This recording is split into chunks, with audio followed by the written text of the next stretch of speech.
The Golden Sayings of Epictetus. Translated and arranged by Hastings Crossley. Are these the only works of providence within us?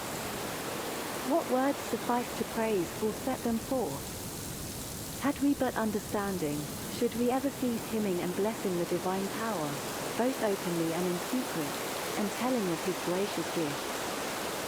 Whether digging or ploughing or eating, should we not sing the hymn to God? Great is God, for that he hath given us such instruments to till the ground withal. Great is God, for that he hath given us hands and the power of swallowing and digesting, of unconsciously growing and breathing while we sleep.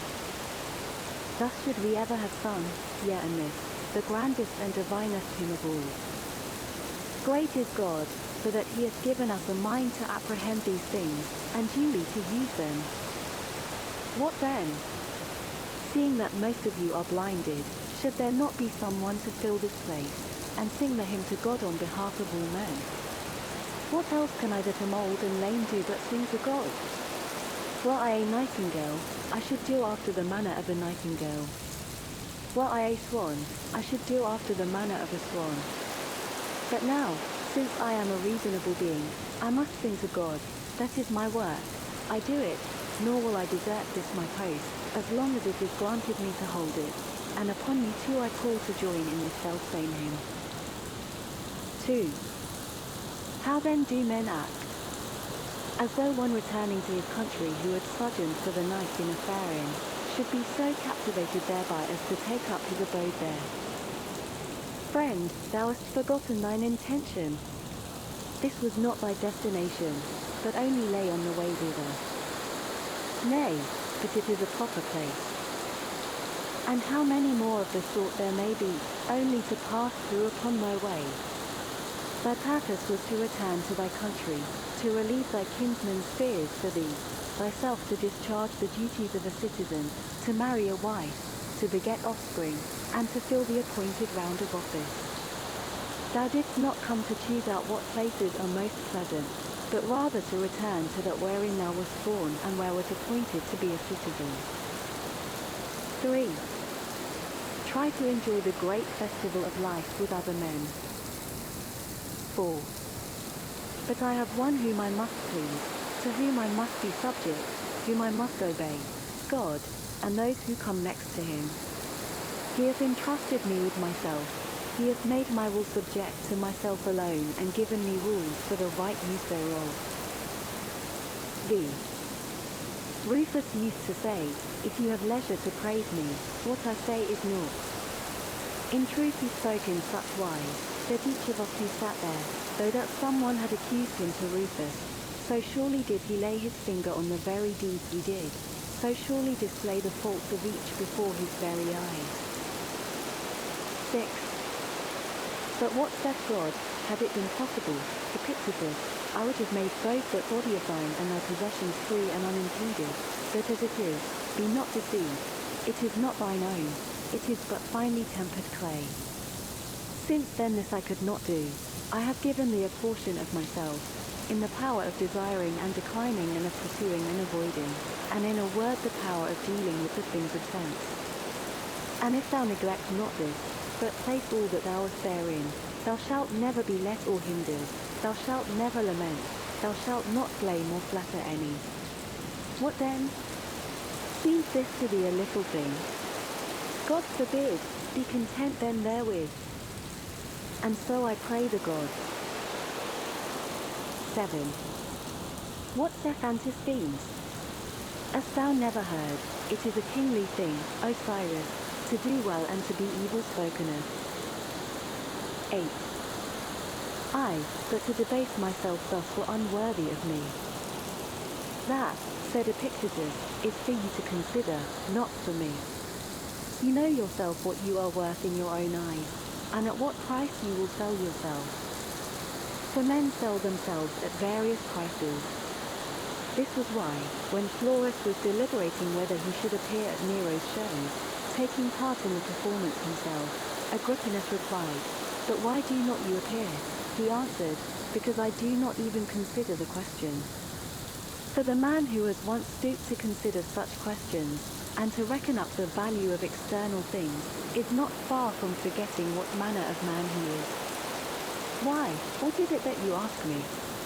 Is death preferable, or life? I reply, life. Pain or pleasure? I reply, pleasure. Well, but if I do not act, I shall lose my head. Then go and act. But for my part one will not act. Why? Because you think yourself but one among the many threads which make up the texture of the doublet. You should aim at being like men in general, just as your thread has no ambition over to be anything distinguished compared with the other threads. But I desire to be the purple, that small and shining part which makes the rest seem fair and beautiful. Why then do you bid me become even as the multitude? Then were I no longer the purple. 9. If a man could be truly penetrated, as he ought, with this thought, that we are all in an especial manner sprung from God, and that God is the Father of men as well as of gods, full surely he would never conceive aught ignoble or base of himself. Whereas if Caesar were to adopt you, your haughty looks would be intolerable. Will you not be elated at knowing that you are the Son of God? Now however it is not so with us, but seeing that in our birth these two things are commingled, the body which we share with the animals, and the reason and thought which we share with the gods, many decline towards this unhappy kinship with the dead, few rise to the blessed kinship with the divine. Since then every one must deal with each thing according to the view which he forms about it, those few who hold that they are born for fidelity, modesty, and unerring sureness in dealing with the things of sense, never conceive aught base or ignoble of themselves, but the multitude the contrary. Why, what am I, a wretched human creature, with this miserable flesh of mine? Miserable indeed. But you have something better than that paltry flesh of yours. Why then cling to the one, and neglect the other? X. Thou art but a poor soul laden with a lifeless body. 11. The other day I had an iron lamp placed beside my household gods. I heard a noise at the door and on hastening down found my lamp carried off. I reflected that the culprit was in no very strange case. Tomorrow, my friend, I said, you will find an earthenware lamp, for a man can only lose what he has. 12. The reason why I lost my lamp was that the thief was superior to me in vigilance. He paid however this price for the lamp, that in exchange for it he consented to become a thief, in exchange for it, to become faithless. 13. But God hath introduced man to be a spectator of himself and of his works, and not a spectator only, but also an interpreter of them. Wherefore it is a shame for man to begin and to leave off where the brutes do. Rather he should begin there, and leave off where nature leaves off in us, and that is at contemplation, and understanding, and a manner of life that is in harmony with herself. See then that ye die not without being spectators of these things. 14. You journey to Olympia to see the work of Phidias, and each of you holds with the misfortune not to have beheld these things before you die. Whereas when there is no need even to take a journey, but you are on the spot, with the works before you, have you no care to contemplate and study these? Will you not then perceive either who you are or unto what end you were born, or for what purpose the power of contemplation has been bestowed on you? Well, but in life there are some things disagreeable and hard to bear. And are there none at Olympia? Are you not scorched by the heat? Are you not cramped for room? Have you not to bathe with discomfort? Are you not drenched when it rains? Have you not to endure the clamour and shouting and such annoyances as these? Well, I suppose you set all this over against the splendour of the spectacle and bear it patiently. What then? Have you not received greatness of heart, received courage, received fortitude? What care I, if I am great of heart, for aught that can come to pass? What shall cast me down or disturb me? What shall seem painful? Shall I not use the power to the end for which I received it, instead of moaning and wailing over what comes to pass? 15. If what philosophers say of the kinship of God and man be true, what remains for men to do but as Socrates did, never, when asked one's country, to answer, I am an Athenian or a Corinthian, but I am a citizen of the world. 16. He that hath grasped the administration of the world, who hath learned that this community, which consists of God and men, is the foremost and mightiest and most comprehensive of all, that from God have descended the germs of life, not to my father only and father's father, but to all things that are born and grow upon the earth, and in an especial manner to those endowed with reason, for those only are by their nature fitted to hold communion with God, being by means of reason conjoined with him. Why should not such an one call himself a citizen of the world? Why not a son of God? Why should he fear aught that comes to pass among men? Shall kinship with Caesar, or any other of the great at Rome, be enough to hedge men around with safety and consideration, without a thought of apprehension, while to have God for our Maker, and Father, and kinsman, shall not this set us free from sorrows and fears? 17. I do not think that an old fellow like me need have been sitting here to try and prevent your entertaining abject notions of yourselves, and talking of yourselves in an abject and ignoble way, but to prevent there being by chance among you any such young men as, after recognizing their kindred to the gods, and their bondage in these chains of the body and its manifold necessities, should desire to cast them off as burdens too grievous to be borne, and depart their true kindred. This is the struggle in which your master and teacher, were he worthy of the name, should be engaged. You would come to me and say, Epictetus, we can no longer endure being chained to this wretched body, giving food and drink and rest and purification, and for its sake forced to be subservient to this man and that. Are these not things indifferent and nothing to us? Is it not true that death is no evil? Are we not in a manner kinsmen of the gods, and have we not come from them? Let us depart thither, whence we came, let us be freed from these chains that confine and press us down. Here are thieves and robbers and tribunals, and they that are called tyrants, who deem that they have after a fashion power over us, because of the miserable body and what appertains to it. Let us show them that they have power over none. 18. And to this I reply, friends, wait for God. When he gives the signal, and releases you from this service, then depart to him. But for the present, endure to dwell in the place wherein he hath assigned you your post. Short indeed is the time of your habitation therein, and easy to those that are minded. What tyrant, what robber, what tribunals have any terrors for those who thus esteem the body and all that belong to it as of no account? Stay, depart not rashly hence. 19. Something like that is what should pass between a teacher and ingenious youth. As it is, what does pass? The teacher is a lifeless body, and you are lifeless bodies yourselves. When you have had enough to eat today, you sit down and weep about tomorrow's food. Slaves, if you have it, well and good. If not, you will depart. The door is open, why lament? What further room is there for tears? What further occasion for flattery? Why should one envy another? Why should you stand in awe of them that have much or are placed in power, especially if they be also strong and passionate? Why, what should they do to us? What they can do, we will not regard. What does concern us, that they cannot do? Who then shall rule one that is thus minded? 20. Seeing this then, and noting well the faculties which you have, you should say, send now, O God, any trial that thou wilt. Lo, I have means and powers given me by thee to acquit myself with honor through whatever comes to pass. Know, that there you sit, trembling for fear certain things should come to pass, and moaning and groaning and lamenting over what does come to pass. And then you upbraid the gods.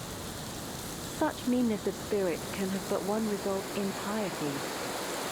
Yet God has not only given us these faculties by means of which we may bear everything that comes to pass without being crushed or depressed thereby, but like a good king and father, he has given us this without let or hindrance, placed wholly at our own disposition, without reserving to himself any power of impediment or restraint.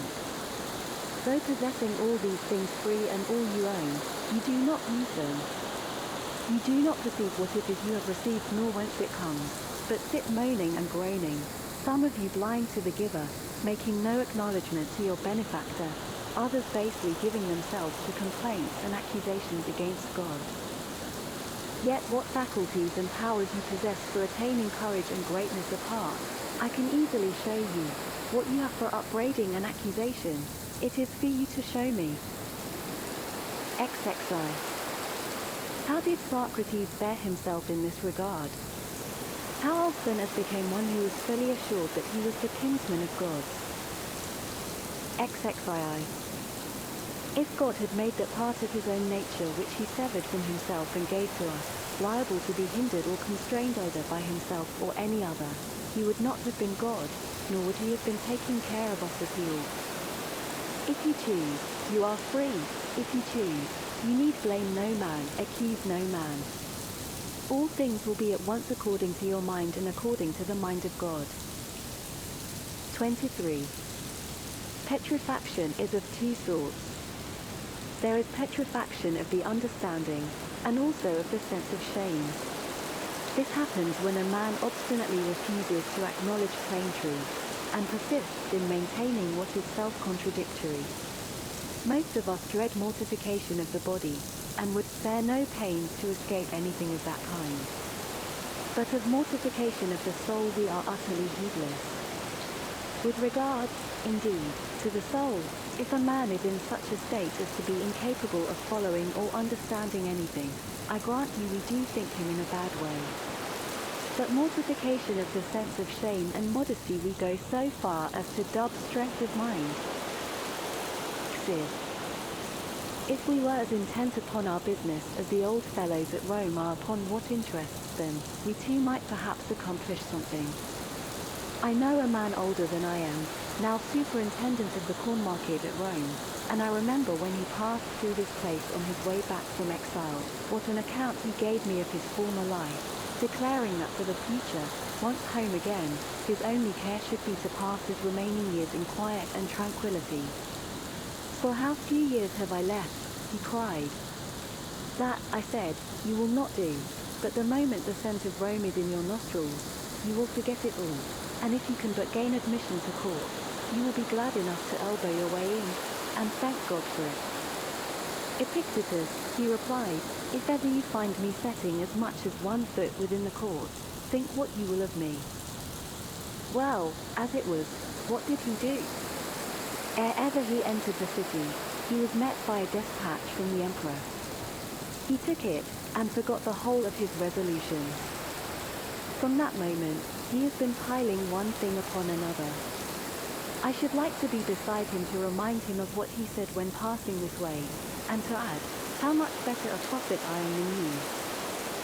What then? Do I say man is not made for an active life? Far from it. But there is a great difference between other men's occupations and ours. A glance at theirs will make it clear to you. All day long they do nothing but calculate, contrive, consult how to wring their profit out of foodstuffs, farm plots, and the like. Whereas, I entreat you to learn what the administration of the world is, and what place of being endowed with reason holds therein, to consider what you are yourselves, and wherein your good and evil consists. XXV. A man asked me to write to Rome on his behalf who, as most people thought, had met with misfortunes, for having been before wealthy and distinguished, he had afterwards lost all and was living here. So I wrote about him in a humble style. He however on reading the letter returned it to me, with the words, I asked for your help, not for your pity. No evil has happened unto me. XXVI. True instruction is this, to learn to wish that each thing should come to pass as it does. And how does it come to pass? as the disposer has disposed it. Now he has disposed that there should be summer and winter, and plenty and dearth, and vice and virtue, and all such opposites, for the harmony of the whole. XXVII.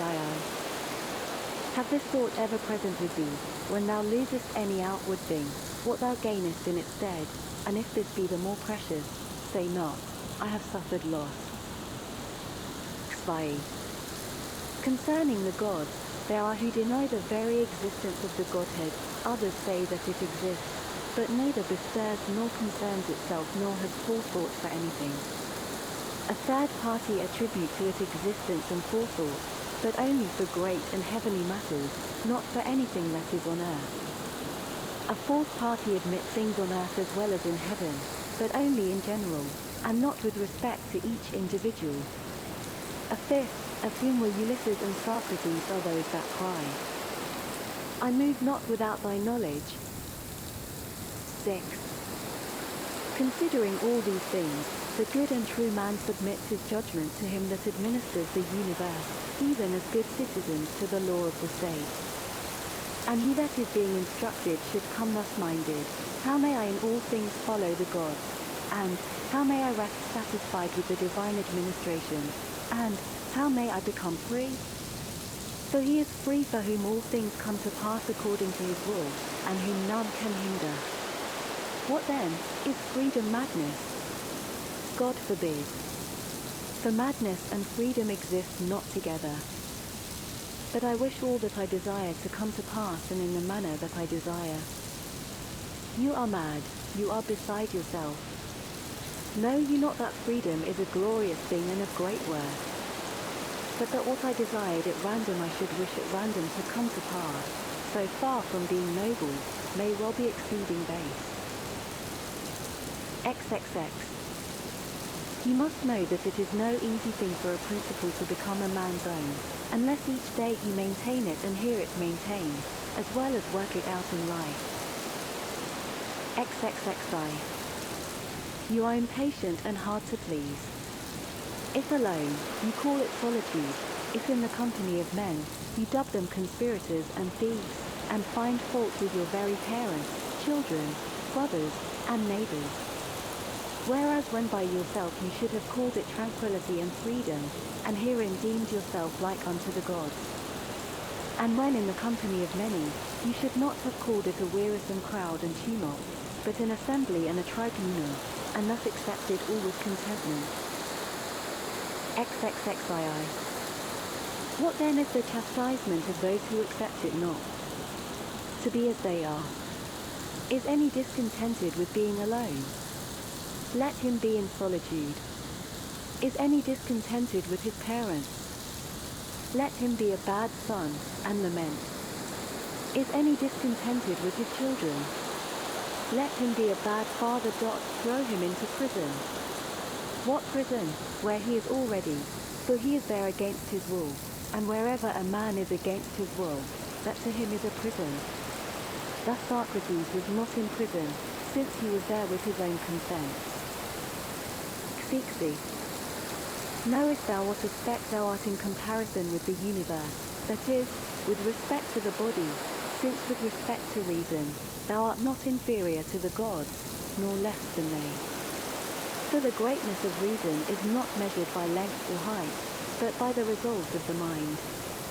Place then thy happiness in that wherein thou art equal to the gods. 60. Asked how a man might eat acceptably to the gods, Epictetus replied, if when he eats, he can be just, cheerful, equable, temperate, and orderly, can he not thus eat acceptably to the gods? But when you call for warm water, and your slave does not answer, or when he answers brings it lukewarm, or is not even found to be in the house at all, then not to be vexed nor burst with anger, is not that acceptable to the gods? But how can one endure such people? Slave, will you not endure your own brother, that has God to his forefather, even as a son sprung from the same stock, and of the same high descent as yourself? And if you are stationed in a high position, are you therefore forthwith set up for a tyrant? Remember who you are, and whom you rule, that they are by nature your kinsmen, your brothers, the offspring of God. But I paid a price for them, not they for me. Do you see whither you are looking? Down to the earth, to the pit, to those despicable laws of the dead? But to the laws of the gods you do not look. XXXV. When we are invited to a banquet, we take what is set before us, and were one to call upon his host to set fish upon the table or sweet things, he would be deemed absurd. Yet in a word, we ask the gods for what they do not give, and that, although they have given us so many things. XXXVI. Asked how a man might convince himself that every single act of his was under the eye of God, Epictetus answered, do you not hold that things on earth and things in heaven are continuous and in unison with each other? I do, was the reply. Else how should the trees sow regularly, as though by God's command, at his bidding flower, at his bidding send forth shoots, bear fruit and ripen it, at his bidding let it fall and shed their leaves, and fold it up upon themselves lie in quietness and rest? How else, as the moon waxes and wanes, as the sun approaches and recedes, can it be that such vicissitude and alternation is seen in earthly things? If then all things that grow, nay, our own bodies, are thus bound up with the whole, is not this still true of our souls? And if our souls are bound up and in contact with God, as being very parts and fragments plucked from himself, shall he not feel every movement of theirs as though it were his own, and belonging to his own nature? But, you say, I cannot comprehend all this at once. Why, who told you that your powers were equal to God's? Yet God hath placed by the side of each a man's own guardian spirit, who is charged to watch over him, a guardian who sleeps not nor is deceived. For to what better or more watchful guardian could he have committed which of us? So when you have shut the doors and made a darkness within, remember never to say that you are alone, for you are not alone, but God is within, and your guardian spirit, and what light do they need to behold what you do? To this God you also should have sworn allegiance, even as soldiers unto Caesar. They, when their service is hired, swear to hold the life of Caesar dearer than all else. And will you not swear your oath, but are deemed worthy of so many and great gifts? And will you not keep your oath when you have sworn it? And what oath will you swear? Never to disobey, never to arraign or murmur at aught that comes to you from his hand, never unwillingly to do or suffer aught that necessity lays upon you. Is this oath like theirs? They swear to hold no other dearer than Caesar, you, to hold our true selves dearer than all else beside. XXXVII. How shall my brother cease to be wroth with me? Bring him to me, and I will tell him. But to thee I have nothing to say about his anger. 6. When one took counsel of Epictetus, saying, what I seek is this, how even though my brother be not reconciled to me, I may still remain as nature would have me to be, he replied, all great things are slow of growth, nay, this is true even of a grape or of a figure. If then you say to me now, I desire a fig, I shall answer, it needs time, wait till it first flower, then cast its blossom, then ripen. Whereas then the fruit of the fig tree reaches not maturity suddenly nor yet in a single hour, do you nevertheless desire so quickly, and easily to reap the fruit of the mind of man? Nay, expect it not, even though I bade you. XL. Epictetus had a shoemaker whom he sold as being good for nothing. This fellow, by some accident, was afterwards purchased by one of Caesar's men, and became a shoemaker to Caesar. You should have seen what respect Epictetus paid him then. How does the good Felician? Kindly let me know. And if any of us inquired, what is Epictetus doing, the answer was, he is consulting about so and so with Felician. Had he not sold him as good for nothing? Who had in a trice converted him into a wiseacre? This is what comes of holding of importance anything but the things that depend on the will. XOI. What you shun enduring yourself, Attempt not to impose on others. You shun slavery, beware of enslaving others. If you can endure to do that, one would think you had been once upon a time a slave yourself. For vice has nothing in common with virtue, nor freedom with slavery. XLII. Has a man been raised to tribuneship? Everyone that he meets congratulates him. One kisses him on the eyes, another on the neck, while the slaves kiss his hands. He goes home to find torches burning. He ascends to the Capitol to sacrifice God, whoever sacrificed for having had right desires, for having conceived such inclinations as nature would have him. In truth we thank the gods for that wherein we place our happiness. XLIII. A man was talking to me today about the priesthood of Augustus. I said to him, let the thing go, my good sir, you will spend a good deal to no purpose. Well, but my name will be inserted in all documents and contracts. Will you be standing there to tell those that read them, that is my name written there? And even if you could now be there in every case, what will you do when you are dead? At all events my name will remain. Inscribe it on a stone and it will remain just as well. And think, beyond Nicopolis what memory of you will there be? That I shall have a golden wreath to wear. If you must have a wreath, get a wreath of roses and put it on, you will look more elegant. Xliv. Above all, remember that the door stands open. Be not more fearful than children, but as they, when they weary of the game, cry, I will play no more. Even so, when thou art in the like case, cry, I will play no more and depart. But if thou stayest, make no lamentation. XLV. Is there smoke in the room? If it be slight, I remain, if grievous, I quit it. So you must remember this and hold it fast, that the door stands open. You shall not dwell at Nicopolis. Well and good. Nor at Athens. Then I will not dwell at Athens either. Nor at Rome. Nor at Rome either. You shall dwell in Gyra. Well, but to dwell in Gyra seems to me like a grievous smoke. I depart to a place where none can forbid me to dwell, that habitation is open unto all. As for the last garment of all, that is the poor body, beyond that, none can do aught unto me. This why Demetrius said to Nero, you threaten me with death, it is nature who threatens you. XLVI. The beginning of philosophy is to know the condition of one's own mind. If a man recognizes that this is in a weakly state, he will not then want to apply it to questions of the greatest moment. As it is, men who are not fit to swallow even a morsel, buy whole treatises and try to devour them. Accordingly they either vomit them up again, or suffer from indigestion, whence come gripings, fluxions, and fevers. Whereas they should have stopped to consider their capacity. XLVII.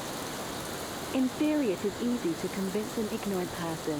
In actual life, men not only object to offer themselves to be convinced, but hate the man who has convinced them. Whereas Socrates used to say that we should never lead a life not subjected to examination. XLVII. This is the reason why Socrates, when reminded that he should prepare for his trial, answered, thinkest thou not that I have been preparing for it all my life? In what way?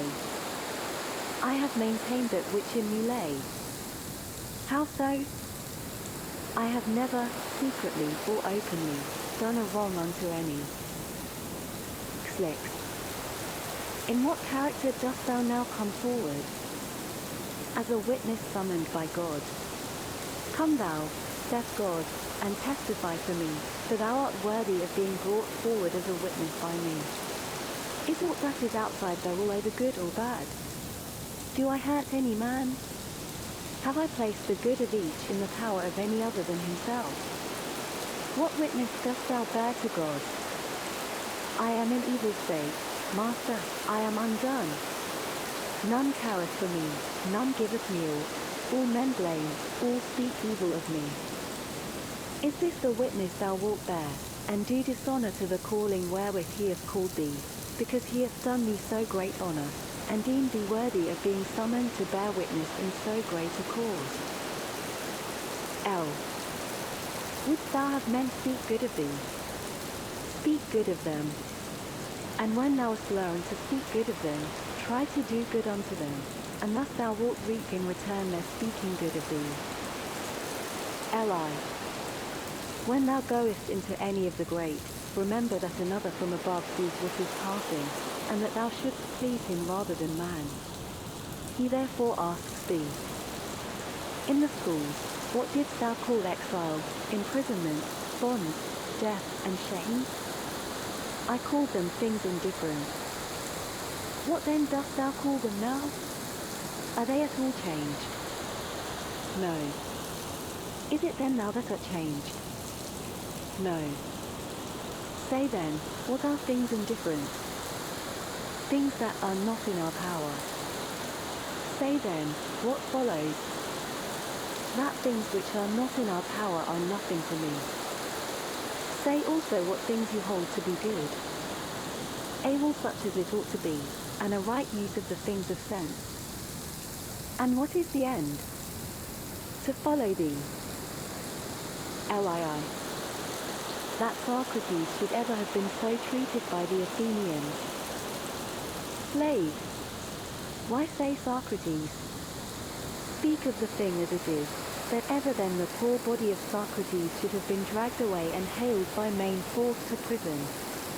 That ever hemlock should have been given to the body of Socrates, that should have breathed its life away. Do you marvel at this? Do you hold this unjust? Is it for this that you accuse God? Had Socrates no compensation for this?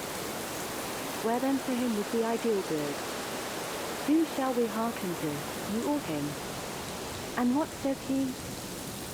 Enitus and Melitus may put me to death. To injure me is beyond their power. And again, if such be the will of God, so let it be.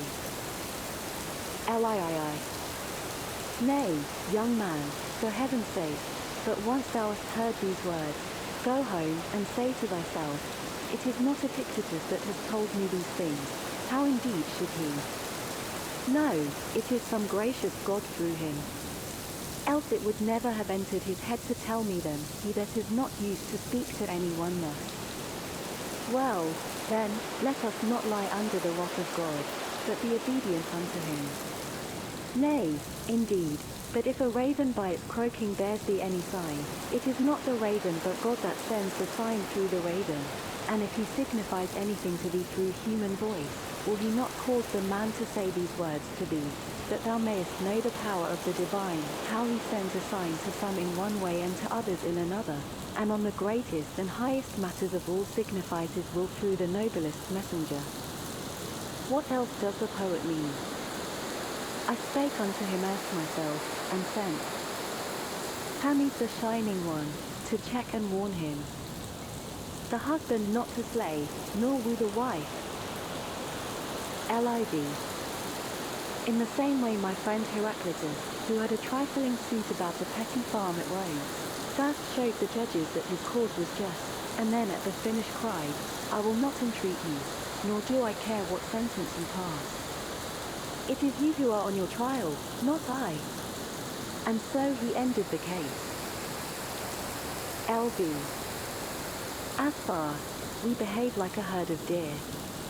When they flee from the huntsman's feathers in a fight, which way do they turn? What haven of safety do they make for? Why, they rush upon the net. And thus they perish by confounding what they should fear with that wherein no danger lies. Not death or pain is to be feared, but the fear of death or pain. Well, said the poet therefore, death has no terror, only a death of shame. Lvi. How is it then that certain external things are said to be natural, and other contrary to nature? Why, just as it might be said if we stood alone and apart from others. A foot, for instance, I will allow it is natural should be clean. But if you take it as a foot, and as a thing which does not stand by itself, it will beseem it, if need be, to walk in the mud, to tread on thorns, and sometimes even to be cut off, for the benefit of the whole body, else it is no longer a foot. In some such way we should conceive of ourselves also. What art thou, a man? Looked at as standing by thyself and separate, it is natural for thee in health and wealth long to live. But looked at as a man, and only as a part of a whole, it is for that whole's sake that thou shouldest at one time fall sick, at another brave the perils of the sea, again, know the meaning of want and perhaps die an early death. Why then repine? Knowest thou not that as the foot is no more a foot if detached from the body, so thou in like case art no longer a man? For what is a man? A part of a city, first of the city of gods and men, next, of that which ranks nearest it, a miniature of the universal city. In such a body, in such a world enveloping us, among lives like these, such things must happen to one or another. Thy part, then, being here, is to speak of these things as is meet, and to order them as befits the matter. LVII. That was a good reply which Diogenes made to a man who asked him for letters of recommendation. That you are a man, he will know when he sees you, whether a good or bad one, he will know if he has any skill in discerning the good or bad. But if he has none, he will never know, though I write him 1,000 times. It is as though a piece of silver money desired to be recommended to someone to be tested. If the man be a good judge of silver, he will know, the coin will tell its own tale. LVII. Even as the traveller asks his way of him that he meets, inclined in no wise to bear to the right rather than to the left, for he desires only the way leading whither he would go, so should we come unto God as to a guide, even as we use our eyes without admonishing them to show us some things rather than others, but content to receive the images of such things as they present to us.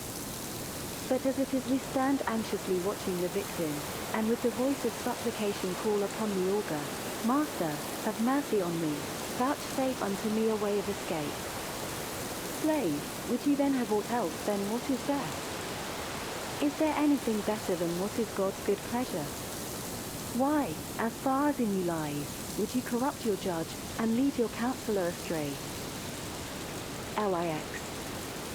God is beneficent, but the good also is beneficent.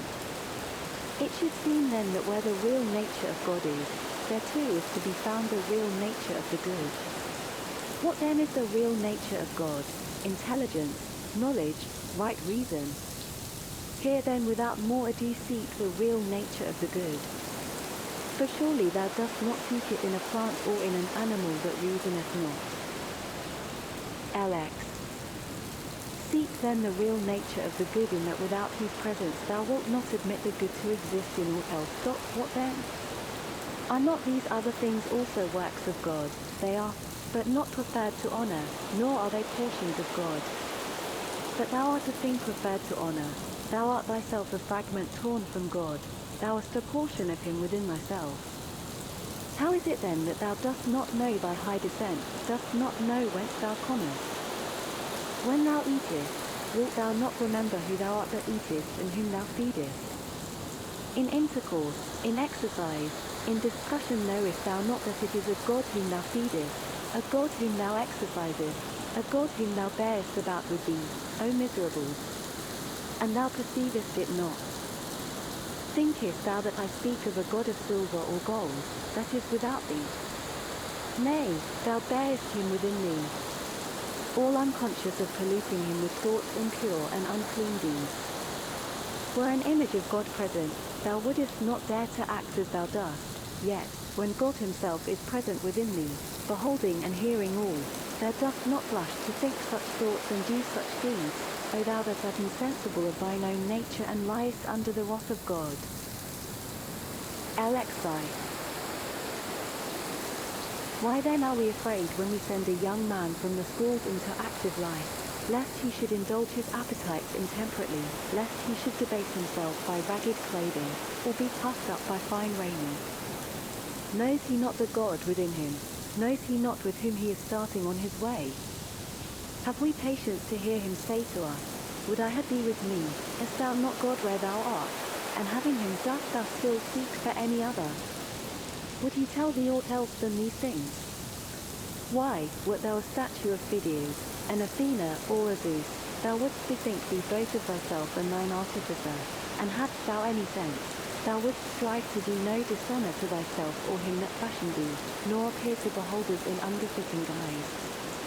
But now, because God is thy Maker, is that why thou carest not of what sort thou shalt show thyself to be?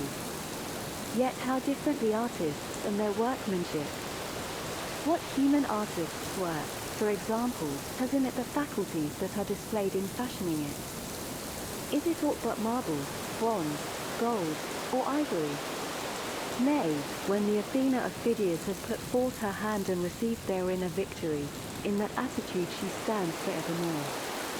But God's works move and breathe, they use and judge the things of sense. The workmanship of such an artist, wilt thou dishonour him? When he not only fashioned thee, but placed thee, like a ward, in the care and guardianship of thyself alone, wilt thou not only forget this, but also do dishonour to what is committed to thy care? If God had entrusted thee with an orphan, wouldst thou have thus neglected him? He hath delivered thee to thine own care, saying, I had none more faithful than myself. Keep this man for me such as nature hath made him, modest, faithful, high-minded, a stranger to fear, to passion, to perturbation. Such will I show myself to you all. What, exempt from sickness also, from age, from death? Nay, but accepting sickness, accepting death as becomes of God. LXII. No labour, according to Diogenes, is good but that which aims at producing courage and strength of soul rather than of body. LXII. A guide, on finding a man who has lost his way, brings him back to the right path.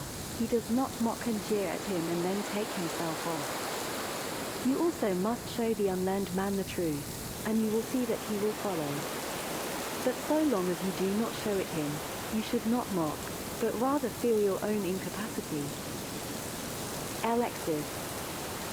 It was the first and most striking characteristic of Socrates never to become heated in discourse, never to utter an injurious or insulting word. On the contrary, he persistently bore insult from others and thus put an end to the fray. If you care to know the extent of his power in this direction, read Xenophon's Banquet, and you will see how many quarrels he put an end to. This is why the poets are right in so highly commending this faculty. Quickly and wisely with all even bitter feuds would he settle. Nevertheless the practice is not very safe at present, especially in Rome. One who adopts it, I need not say, ought not to carry it out in an obscure corner, but boldly accost, if occasion serves, some personage of rank or wealth. Can you tell me, sir, to whose care you entrust your horses? I can. Is it to the first comer, who knows nothing about them? Certainly not.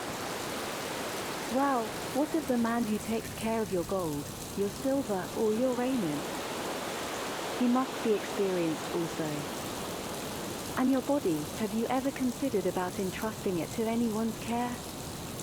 Of course I have. And no doubt to a person of experience as a trainer, a physician. Surely. And these things are best you possess, or have you anything more precious? What can you mean? I mean that which employs these, which waits all things, which takes counsel and resolve. Oh, you mean the soul. You take me rightly, I do mean the soul. By heaven, I hold that far more precious than all else I possess. Can you show me then what care you bestow on a soul? For it can scarcely be thought that a man of your wisdom and consideration in the city would suffer your most precious possession to go to ruin through carelessness and neglect. Certainly not. Well, do you take care of it yourself? Did anyone teach you the right method, or did you discover it yourself? Now here comes in the danger. First, that the great man may answer, "Why, what is that to you, my good fellow? Are you my master?" And then, if you persist in troubling him, may raise his hand to strike you. It is a practice of which I was myself a warm admirer until such experiences as these befell me. LXV. When a youth was giving himself airs in the theatre and saying, "I am wise, so I have conversed with many wise men," Epictetus replied, "I too have conversed with many rich men, yet I am not rich." LXVI. We see that a carpenter becomes a carpenter by learning certain things, that a pilot, by learning certain things, becomes a pilot. Possibly also in the present case the mere desire to be wise and good is not enough. It is necessary to learn certain things. This is then the object of our search. The philosophers would have us first learn that there is a God, and that his providence directs the universe. Further, that to hide from him not only one's acts but even one's thoughts and intentions is impossible. Secondly, what the nature of God is. Whatever that nature is discovered to be, the man who would please and obey him must strive with all his might to be made like unto him. If the divine is faithful, he also must be faithful. If free, he also must be free. If beneficent, he also must be beneficent. If magnanimous, he also must be magnanimous. Thus as an imitator of God must he follow him in every deed and word. LXVII. If I show you that you lack just what is most important and necessary to happiness, that hitherto your attention has been bestowed on everything rather than that which claims it most, and, to crown all, that you know neither what God nor man is, neither what good or evil is, why, that you are ignorant of everything else, perhaps you may bear to be told, but to hear that you know nothing of yourself, how could you submit to that?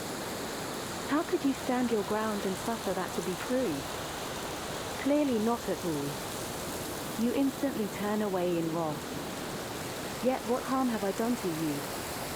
Unless indeed the mirror harms the ill-favored man by showing him to himself just as he is, unless the physician can be thought to insult his patient, when he tells him, "Friend, do you suppose there is nothing wrong with you? Why, you have a fever. Eat nothing today, and drink only water." Yet no one says, "What an insufferable insult."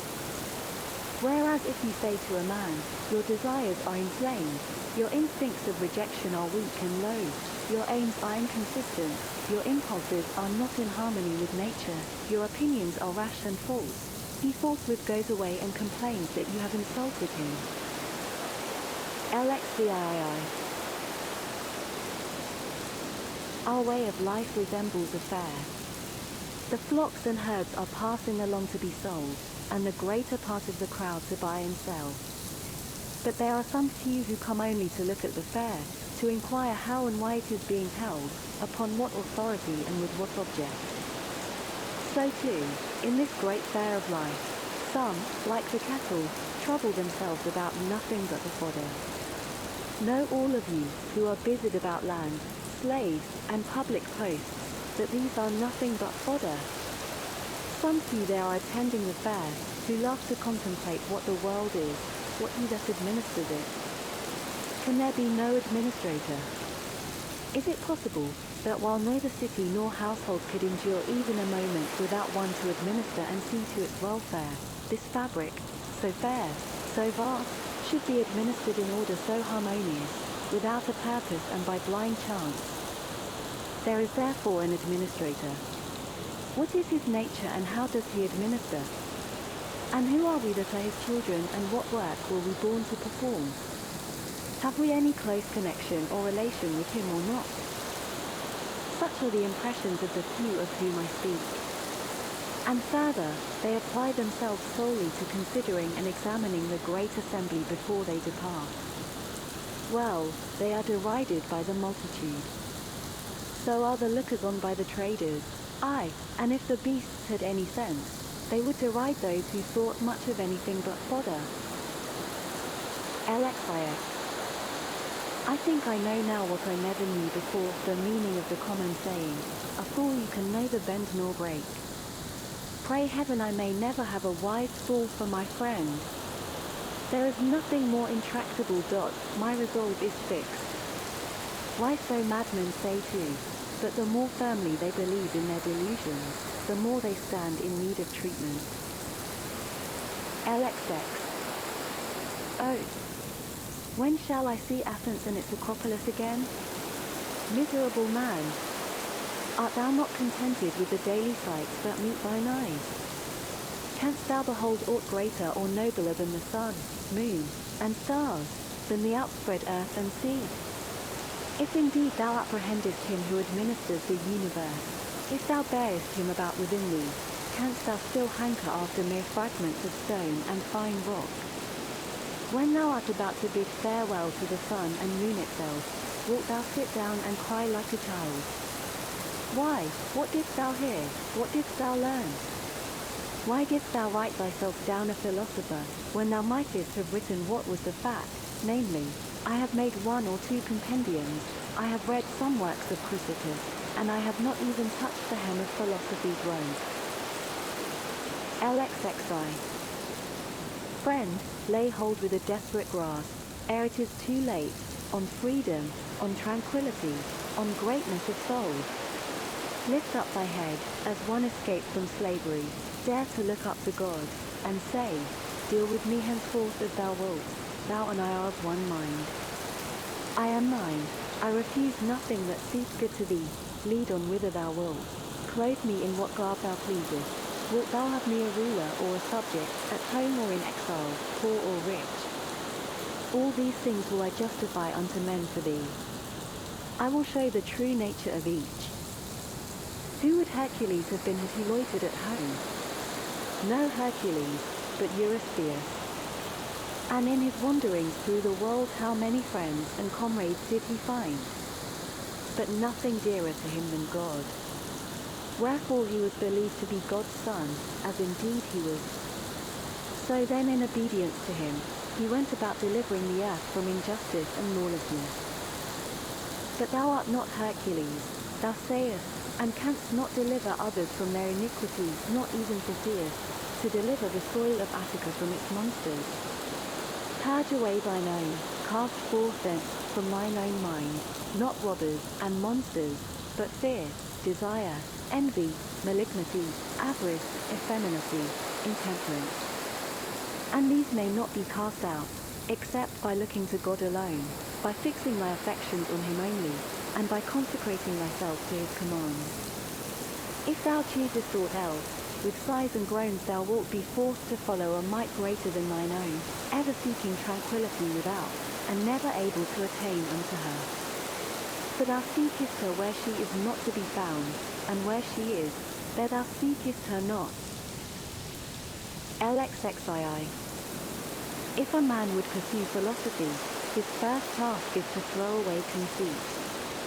For it is impossible for a man to begin to learn what he is a conceit that he already knows.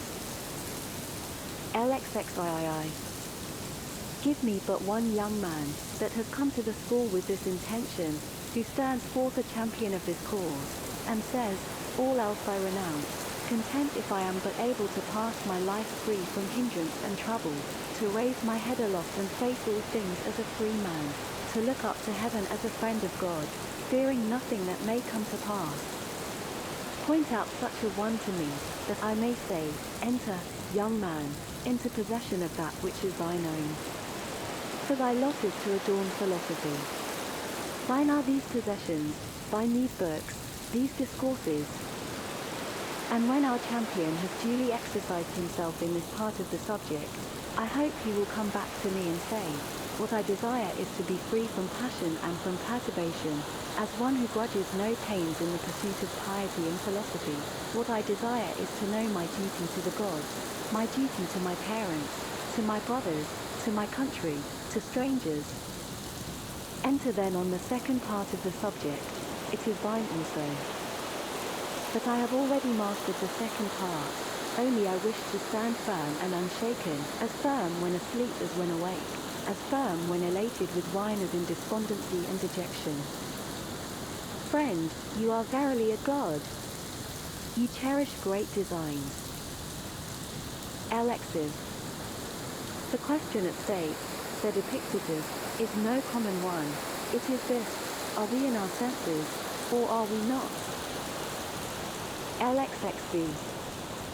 If you have given way to anger, be sure that over and above the evil involved therein, you have strengthened the habit, and added fuel to the fire. If overcome by a temptation of the flesh, do not reckon it a single defeat, but that you have also strengthened your dissolute habits. Habits and faculties are necessarily affected by the corresponding acts. Those that were not there before spring up, the rest gain in strength and extent. This is the account which philosophers give of the origin of diseases of the mind. Suppose you have once lusted after money. If reason sufficient to produce a sense of evil be applied, then the lust is checked, and the mind at once regains its original authority, whereas if you have recourse to no remedy, you can no longer look for this return. On the contrary, the next time it is excited by the corresponding object, the flame of desire leaps up more quickly than before. By frequent repetition, the mind in the long run becomes callous, and thus this mental disease produces confirmed avarice. One who has had fever, even when it has left him, is not in the same condition of health as before, unless indeed his cure is complete. Something of the same sort is true also of diseases of the mind. Behind, there remains a legacy of traces and blisters, and unless these are effectually erased, subsequent blows on the same spot will produce no longer mere blisters, but sores. If you do not wish to be prone to anger, do not feed the habit, give it nothing which may tend its increase. At first, keep quiet and count the days when you were not angry. I used to be angry every day, then every other day, next every 2, next every 3 days, and if you succeed in passing 30 days, sacrifice to the gods in thanksgiving. LXXVI. How then may this be attained? Resolve, now if never before, to approve thyself to thyself, resolve to show thyself fair in God's sight, long to be pure with thine own pure self and God. LXXVII. That is the true athlete, that trains himself to resist such outward impressions as these. Stay, wretched man! Suffer not thyself to be carried away. Great is the combat, divine the task. You are fighting for kingship, for liberty, for happiness, for tranquility. Remember God, call upon him to aid thee, like a comrade that stands beside thee in the fight. LXXVII. Who then is a Stoic in the sense that we call a statue of Phidias which is modelled after that master's art? Show me a man in this sense modelled after the doctrines that are ever upon his lips. Show me a man that is sick and happy, an exile and happy, in evil report and happy. Show me him, I ask again. So help me heaven, I long to see one Stoic. Nay, if you cannot show me one fully modelled, let me at least see one in whom the process is at work, one whose bent is in that direction. Do me that favour. Grudge it not to an old man, to behold a sight he has never yet beheld. Think you I wish to see the Zeus or Athena of Phidias, bedecked with gold and ivory? Nay, show me, one of you, a human soul, desiring to be of one mind with God, no more to lay blame on God or man, to suffer nothing to disappoint, nothing to cross him, to yield neither to anger, envy, nor jealousy. In a word, why disguise the matter? One that from a man would fain become a god, one that while still imprisoned in this dead body makes fellowship with God his own. Show me him. Ah, you cannot. Then why mock yourselves and delude others? Why stalk about tricked out in other men's attire, thieves and robbers that you are of names and things to which you can show no title? LXCX. If you have assumed a character beyond your strength, you have both played a poor figure in that, and neglected one that is within your powers. LXXX. Fellow, you have come to blows at home with a slave. You have turned the household upside down, and thrown the neighborhood into confusion. And do you come to me then with airs of assumed modesty? Do you sit down like a sage and criticize my explanation of the readings, and whatever idle babble you say has come into my head? Have you come full of envy, and dejected because nothing is sent you from home, and while the discussion is going on, do you sit brooding on nothing but how your father or your brother are disposed towards you? What are they saying about me there? At this moment they imagine I am making progress and saying, he will return perfectly omniscient. I wish I could become omniscient before I return, but that would be very troublesome. No one sends me anything. The baths at Nicopolis are dirty. Things are wretched at home and wretched here. And then they say, nobody is any the better for the school. Who comes to the school with a sincere wish to learn, to submit his principles to correction and himself to treatment? Who, to gain a sense of his wants? Why then be surprised if you carry home from the school exactly what you bring into it? LXXXI. Epictetus, I have often come desiring to hear you speak, and you have never given me any answer. Now, if possible, I entreat you, say something to me. Is there, do you think, replied Epictetus, an art of speaking as of other things, if it is to be done skillfully and with profit to the hearer? Yes.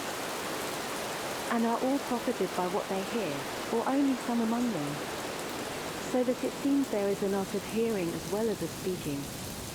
To make a statue needs skill, to view a statue aright needs skill also. Admitted. And I think all will allow that one who proposes to hear philosophers speak needs a considerable training in hearing. Is that not so? So tell me on what subject you are able to hear me. Why, on good and evil. The good and evil of what? A horse, an ox? No, of a man. Do we know then what man is? What his nature is? What is the idea we have of him? And are our ears practiced in any degree on the subject? Nay, do you understand what nature is? Can you follow me in any degree when I say that I shall have to use demonstration? Do you understand what demonstration is? What true or false is? Must I drive you to philosophy? Show me what good I am to do by discoursing with you. Rouse my desire to do so. The sight of a pasture it loves stirs in a sheep the desire to feed. Show it a stone or a bit of bread and it remains unmoved. Thus we also have certain natural desires, aye, and one that moves us to speak when we find a listener that is worth his salt, one that himself stirs the spirit. But if he sits by like a stone or a tuft of grass, how can you rouse a man's desire? Then you will say nothing to me. I can only tell you this, that one who knows not who he is and to what end he was born, what kind of world this is and with whom he is associated therein, one who cannot distinguish good and evil, beauty and foulness, truth and falsehood, will never follow reason in shaping his desires and impulses and repulsions, nor yet in assent, denial, or suspension of judgment, but will in one word go about deaf and blind, thinking himself to be somewhat, when he is in truth of no account. Is there anything new in all this? Is not this ignorance the cause of all the mistakes and mischances of men since the human race began? This is all I have to say to you, and even this against the grain. Why? Because you have not stirred my spirit. So what can I see in you to stir me, as a spirited horse will stir a judge of horses? Your body? That you maltreat. Your dress? That is luxurious. Your behavior, your look, nothing whatever. When you want to hear a philosopher, do not say, you say nothing to me, only show yourself worthy or fit to hear, and then you will see how you will move the speaker. LXXXII.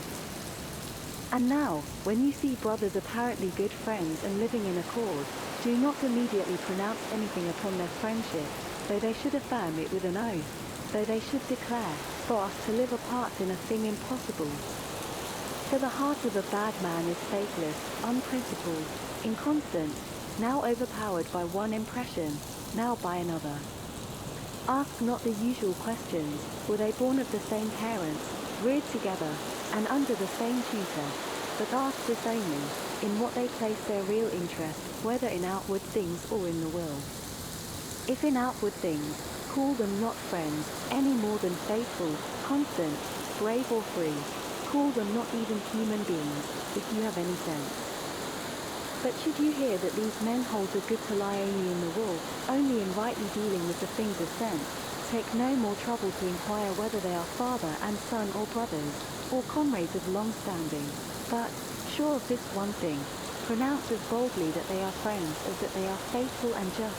For where else can friendship be found than where modesty is, where there is an interchange of things fair and honest, and of such only. LXXXII. No man can rob us of our wool, no man can lord it over that. LXXs. When disease and death overtake me, I would fain be found engaged in the task of liberating mine own wool from the assaults of passion, from hindrance, from resentment, from slavery. Thus would I fain to be found employed, so that I may say to God, have I in aught transgressed thy commands? Have I in aught perverted the faculties, the senses, the natural principles that thou didst give me? Have I ever blamed thee or found fault with thine administration? When it was thy good pleasure, I fell sick, and so did other men, by my will consented. Because it was thy pleasure, I became poor, but my heart rejoiced. No power in the state was mine, because thou wouldst not. Such power I never desired. Hast thou ever seen me of more doleful countenance on that account? Have I not ever drawn nigh unto thee with cheerful look, waiting upon thy commands, attentive to thy signals? Wilt thou that I now depart from the great assembly of men? I go, I give thee all thanks, that thou hast deemed me worthy to take part with thee in this assembly, to behold thy works, to comprehend this thine administration. Such I would were the subject of my thoughts, my pen, my study, when death overtakes me. LXXXV.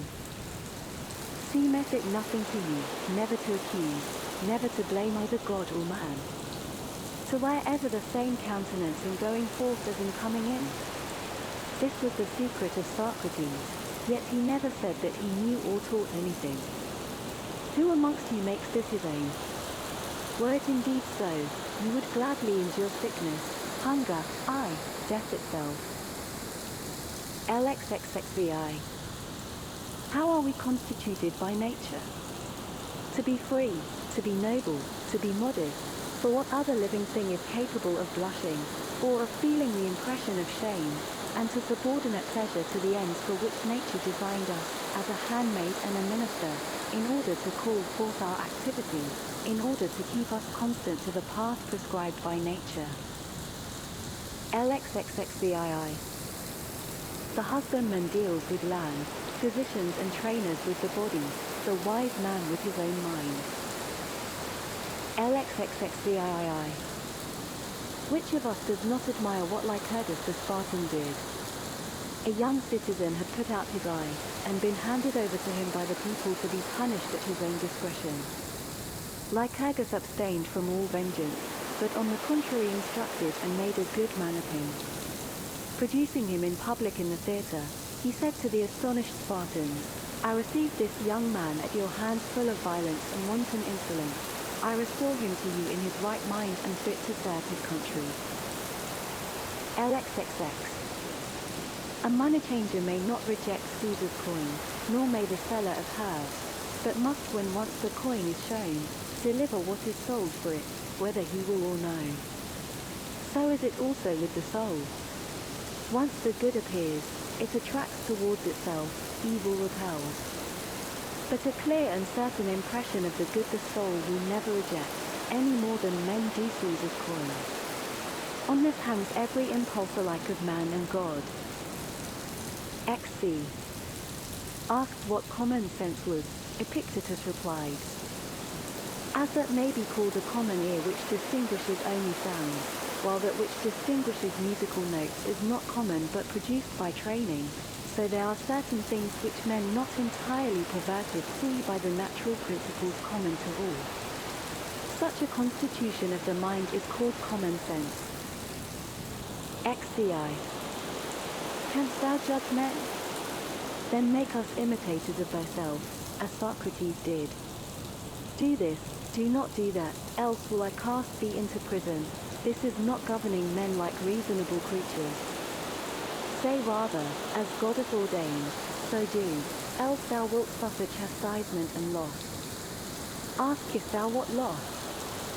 None other than this, to have left undone what thou shouldst have done, to have lost the faithfulness, the reverence, the modesty that is in thee.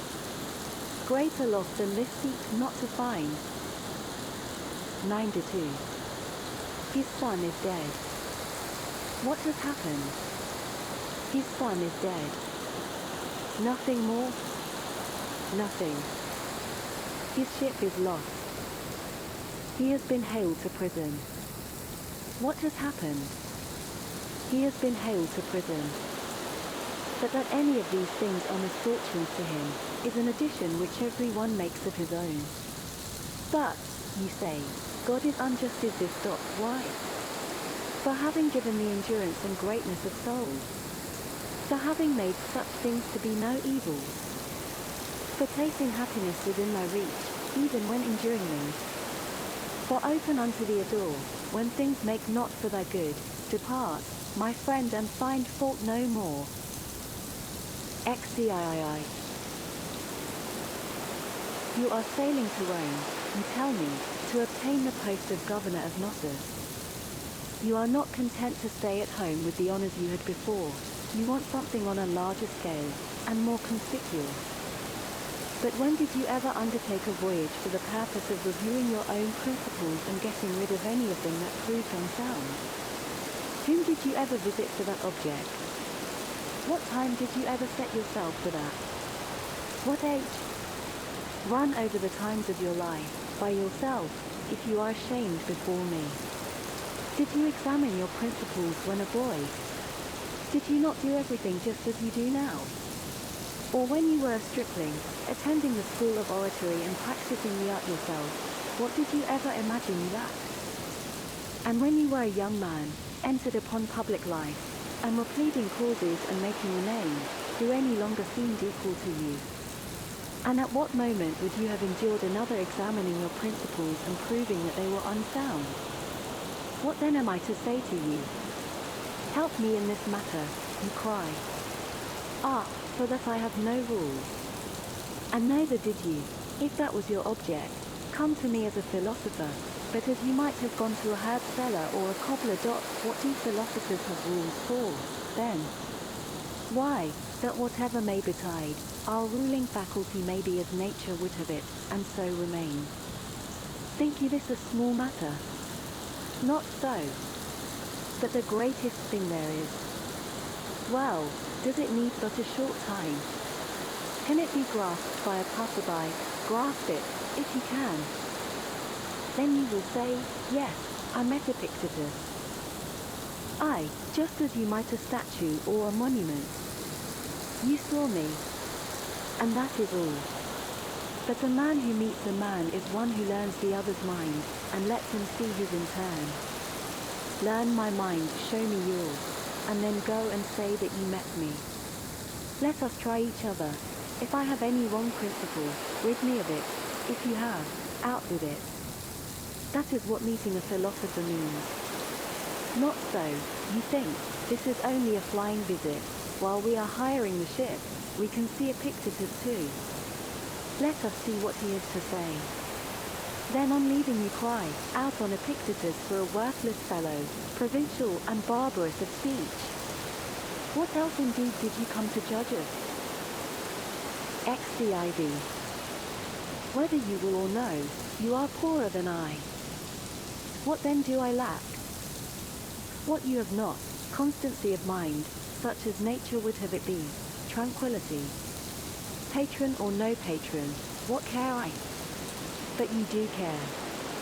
I am richer than you. I am not racked with anxiety as to what Caesar may think of me. I flatter none on that account. This is what I have, instead of vessels of gold and silver. Your vessels may be of gold, but your reason, your principles, your accepted views, your inclinations, your desires are of earthenware. XCV. To you, all you have seemed small. To me, all I have seemed great. Your desire is insatiable, mine is satisfied.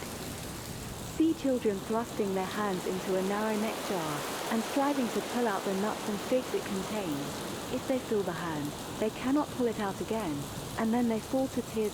Let go a few of them, and then you can draw out the rest.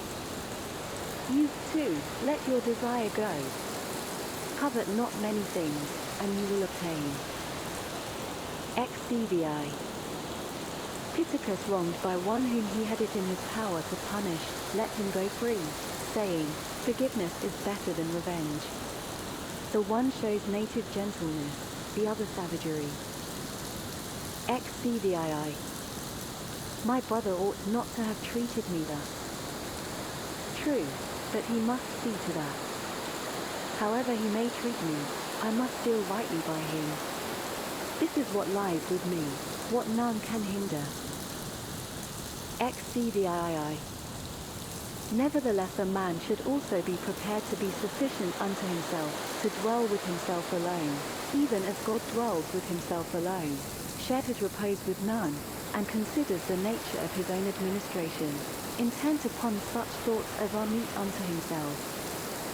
So should we also be able to converse with ourselves, to need none else beside, to sigh for no distraction, to bend our thoughts upon the divine administration, and how we stand related to all else, to observe how human accidents touched us of old, and how they touch us now, what things they are that still have power to hurt us, and how they may be cured or removed, to perfect what needs perfecting as reason would direct.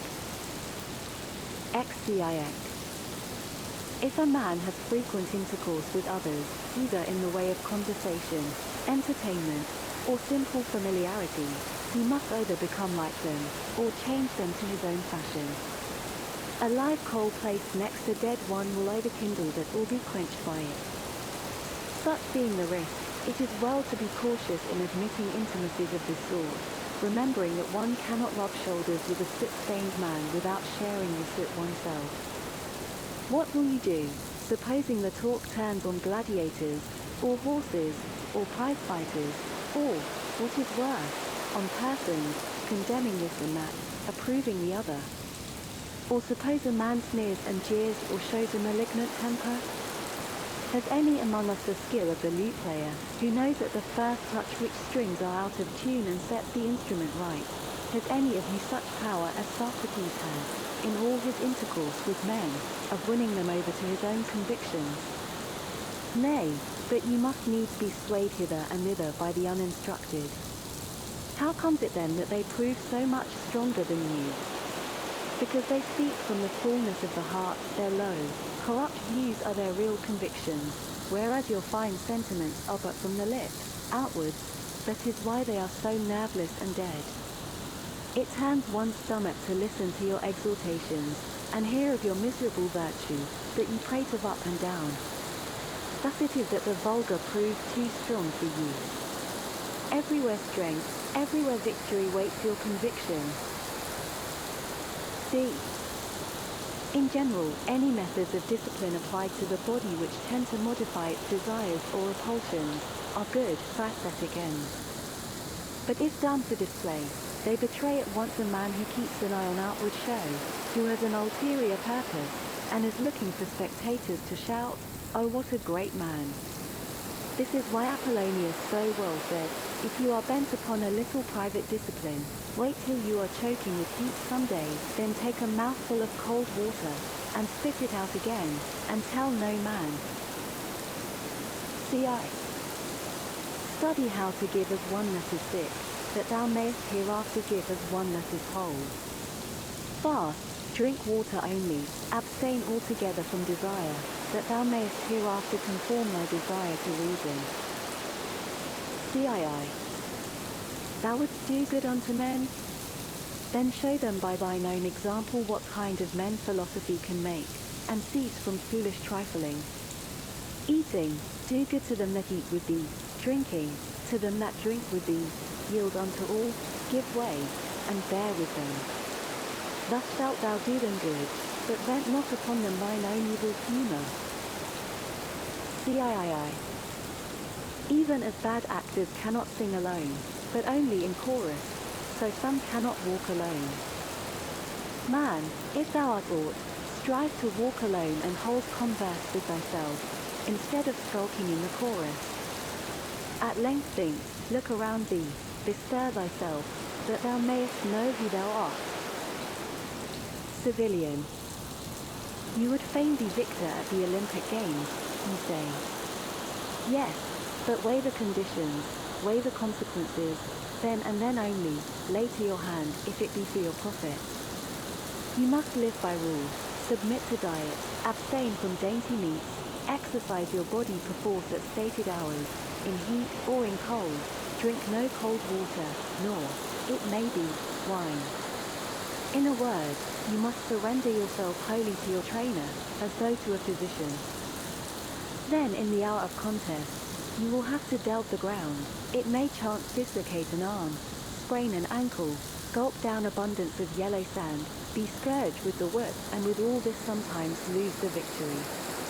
Count the cost, and then, if your desire still holds, try the wrestler's life. Else let me tell you that you will be behaving like a pack of children playing now at wrestlers, now at gladiators, presently falling to trumpeting and anon to stage playing, when the fancy takes them for what they have seen. And you are even the same, wrestler, gladiator, philosopher, orator, all by turns, and none of them with your whole soul. Like an ape, you mimic what you see, to one thing constant never, the thing that is familiar charms no more. This is because you never undertook aught with due consideration, nor after strictly testing and viewing it from every side. No, your choice was thoughtless, the glow of your desire had waxed cold. Friends, bethink you first what it is you would do, and then what your own nature is able to bear. Would you be a wrestler, consider your shoulders, your thighs, your loins, not all men are formed to the same end. Think you to be a philosopher while acting as you do? Think you go on thus eating, thus drinking, giving way in like manner to wrath and to displeasure? Nay, you must watch, you must labour, overcome certain desires, quit your familiar friends, submit to be despised by your slaves, to be held in derision by them that meet you, to take the lower place in all things, in office, in positions of authority, in courts of law. Weigh these things fully, and then, if you will, lay to your hand, if as the price of these things you would gain freedom, tranquility, and passionless serenity. CD. He that hath no musical instruction is a child in music, he that hath no letters is a child in learning, he that is untaught is a child in life. CVI. Can any profit be derived from these men? Aye, from all. What, even from a reviler? Why, tell me what profit a wrestler gains from him who exercises him beforehand?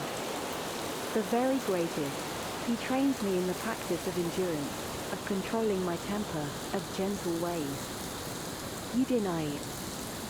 What, the man who lays hold of my neck, and disciplines loins and shoulders, does me good, while he that trains me to keep my temper does me none. This is what it means, not knowing how to gain advantage from men. Is my neighbor bad? Bad to himself, but good to me. He brings my good temper, my gentleness into play. Is my father bad? Bad to himself, but good to me. This is the rod of Hermes. Touch what you will with it, they say, and it becomes gold. Nay, but bring what you will and I will transmute it into good. Bring sickness, bring death, bring poverty and reproach, bring trial for life, all these things through the rod of Hermes shall be turned to profit. CVII. Till then these sound opinions have taken firm root in you, and you have gained a measure of strength for your security. I counsel you to be cautious in associating with the uninstructed. Else whatever impressions you receive upon the tablets of your mind in the school will day by day melt and disappear, like wax in the sun. Withdraw then somewhere far from the sun, while you have these waxing sentiments. CVII. We must approach this matter in a different way. It is great and mystical. It is no common thing, nor given to every man. Wisdom alone, it may be, will not suffice for the care of youth. A man needs also a certain measure of readiness and aptitude for the office, and certain bodily qualities, and above all, to be counselled of God himself to undertake this post, even as he counsels Socrates to fill the post of one who confutes error, assigning to Diogenes the royal office of high reproof, and to Zeno that of positive instruction. Whereas you would fain set up for a physician provided with nothing but drugs. Where and how they should be applied you neither know nor care. CIX. If what charms you is nothing but abstract principles, sit down and turn them over quietly in your mind, but never dub yourself a philosopher, nor suffer others to call you so. Say rather, he is in error, for my desires, my impulses are unaltered. I give in my adhesion to what I did before, nor has my mode of dealing with the things of sense undergone any change. CX. When a friend inclined to cynic views asked Epictetus, what sort of person a true cynic should be, requesting a general sketch of the system, he answered, we will consider that at leisure. At present I content myself with saying this much. If a man put his hand to so weighty a matter without God, the wrath of God abides upon him. That which he covets will but bring upon him public shame. Not even on finding himself in a well-ordered house does a man step forward and say to himself, I must be master here. Else the lord of that house takes notice of it, and, seeing him insolently giving orders, drags him forth and chastises him. So it is also in this great city, the world. Here also is there a lord of the house, who orders all things. Thou art the sun. In thine orbit thou art. Power to make the year and the seasons. To bid the fruits of the earth to grow. And increase, the winds arise and fall. Thou canst in due measure cherish with. Thy warmth the frames of men, go make. Thy circuit, and thus minister unto all. From the greatest to the least. Thou canst lead a host against Troy, be Agamemnon. Thou canst meet Hector in single combat, be Achilles. But had the Scythe stepped forward and claimed the chief command, he had been met with a refusal, or obtained it only to his own shame and confusion of face, before a cloud of witnesses. CXI. Others may fence themselves with walls and houses, when they do such deeds as these, and wrap themselves in darkness, they have many a device to hide themselves. Another may shut his door and station one before his chamber to say, if any comes, he has gone forth. He is not at leisure. But the true cynic will have none of these things. Instead of them, he must wrap himself in modesty, else he will but bring himself to shame, naked and under the open sky.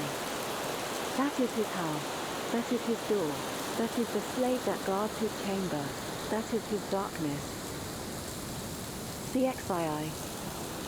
Death. Let it come when it will, whether it smite but a part of the whole. Fly, you tell me, fly. But whither shall I fly? Can any man cast me beyond the limits of the world? It may not be.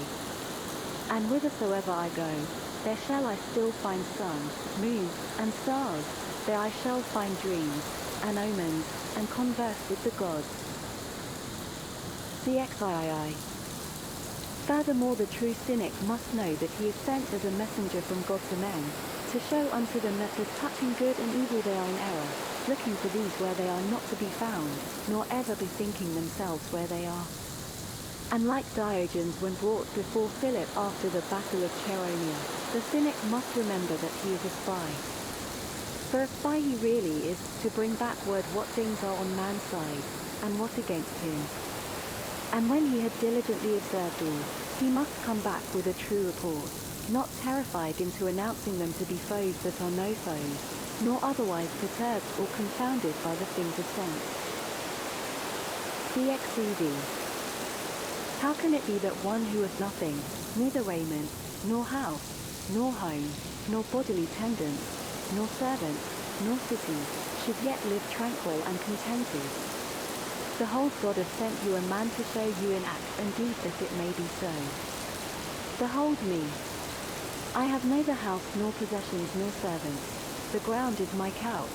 I have no wife, no children, no shelter, nothing but earth and sky, and one poor cloak. And what lack I yet? Am I not untouched by sorrow, by fear? Am I not free? When have I laid anything to the charge of God or man? When have I accused any? Have any of you seen me with a sorrowful countenance? And in what wise treat I those of whom you stand in fear and awe? Is it not a slave? Who when he sees me doth not think that he beholdeth his master and his king? CXV. Give thyself more diligently to reflection. Know thyself. Take counsel with the Godhead. Without God put thine hand unto nothing. CXVI.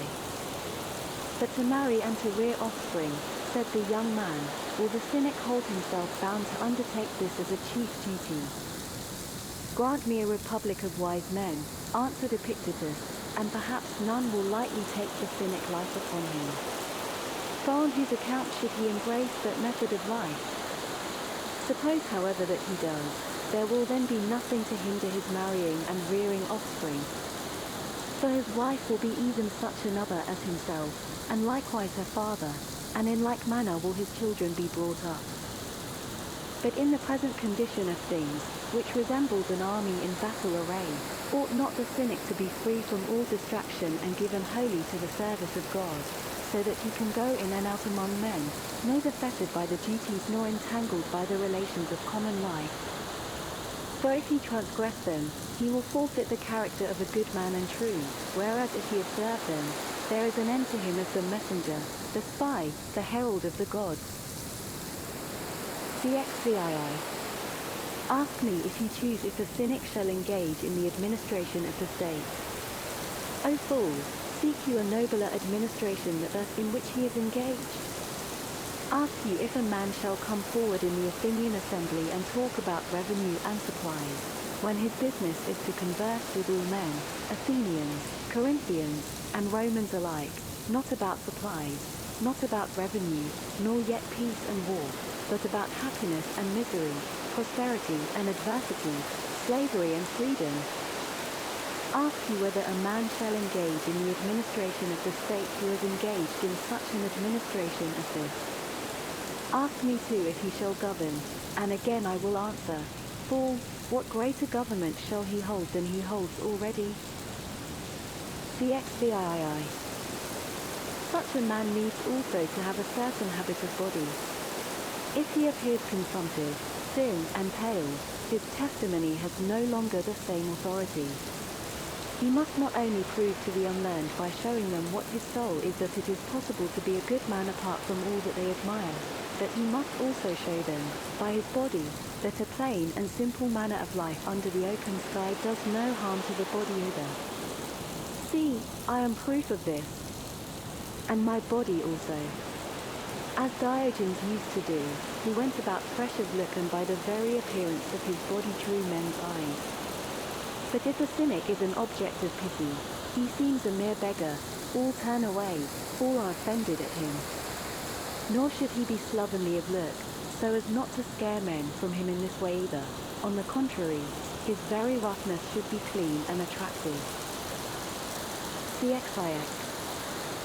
Kings and tyrants have armed guards wherewith to chastise certain persons, though they themselves be evil. But to the cynic conscience give this power, not arms and guards. When he knows that he has watched and labored on behalf of mankind, that sleep hath found him pure, and left him purer still, that his thoughts have been the thoughts of a friend of the gods, of a servant, yet one that is a part in the government of the supreme God, that the words are ever on his lips. Lead me, O God, and thou, O destiny, as well as these. If this be God's will, so let it be. Why should he not speak boldly unto his own brethren? unto his children, in a word, unto all that are akin to him.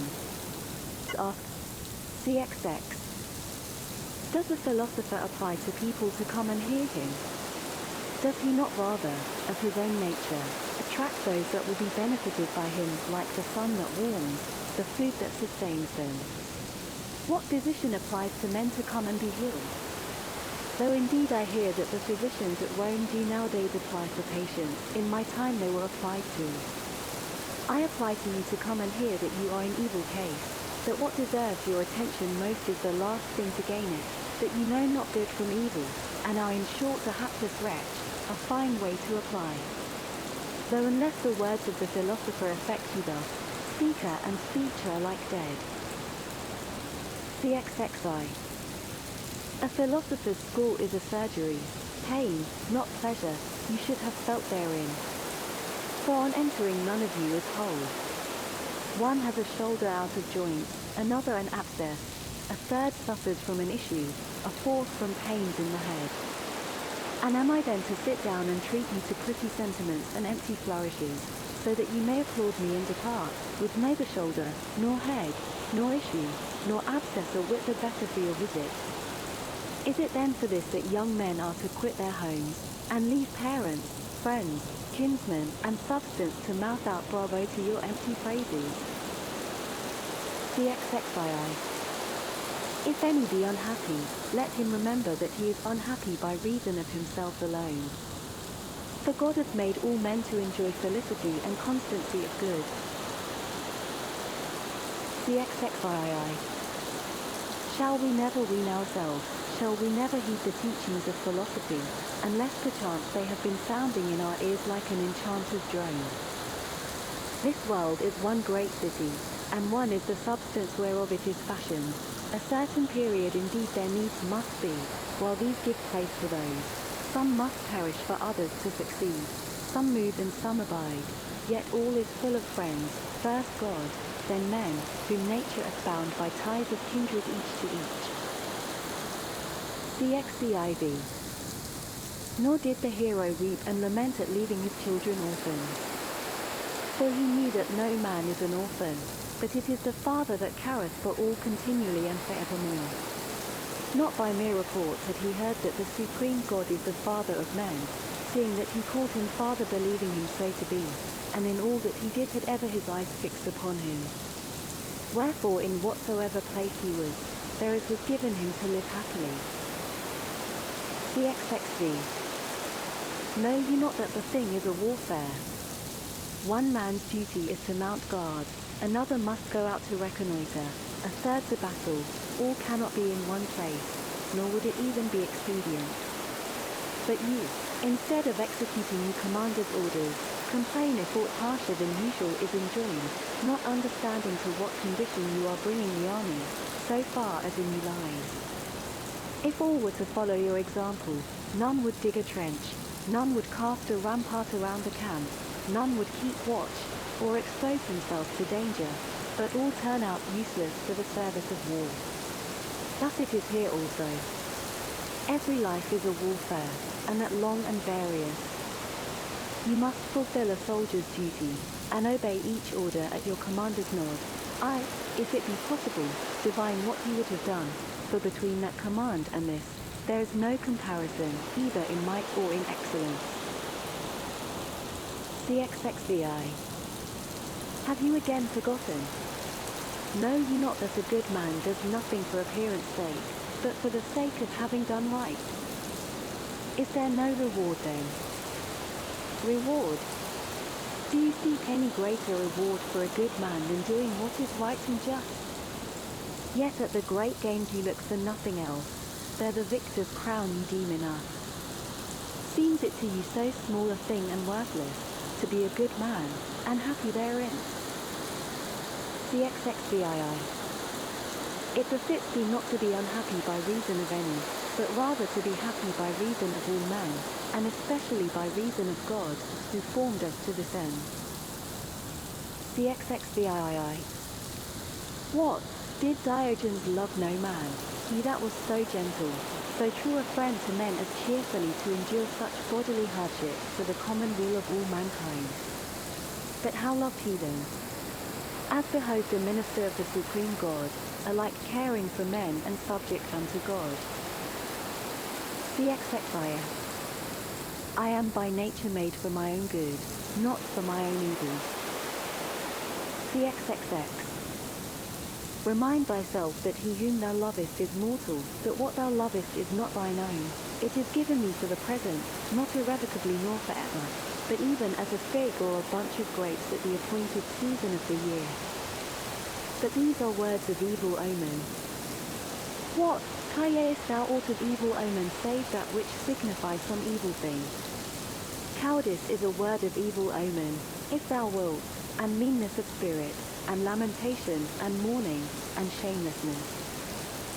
But do not, I pray thee, call of evil omen a word that is significant of any natural thing, as well call of evil omen the reaping of the corn, for that means the destruction of the ears, though not of the world, as well say that the fall of the leaf is of evil omen, that the dried fig should take the place of the green, that raisins should be made from grapes.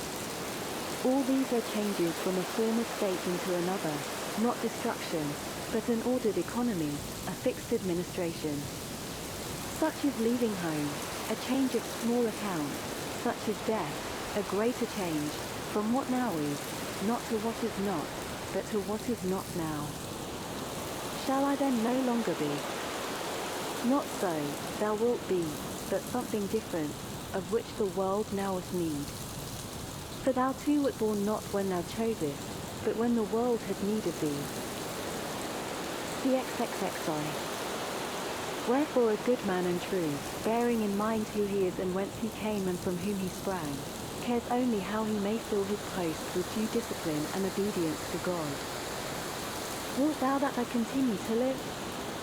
Then will I live, as one that is free and noble, as thou wouldst have me. For thou hast made me free from hindrance in what appertaineth unto me. But hast thou no further need of me? I thank thee. Up to this hour have I stayed for thy sake and none other's, and now in obedience to thee I depart. How dost thou depart? Again I say, as thou wouldst have me, as one that is free, as thy servant, as one whose ear is open unto what thou dost enjoin, what thou dost forbid. CXXXII. Whatsoever place or post thou assignest me, sooner will I die 1,000 deaths, as Socrates said, than desert it. And where wilt thou have me to be? At Rome or Athens? At Thebes or on a desert island? Only remember me there. Shouldst thou send me where man cannot live as nature would have him, I will depart, not in disobedience to thee, but as though thou wert sounding the signal for my retreat. I am not deserting thee, far be that from me. I only perceive that thou needest me no longer. CXXXII.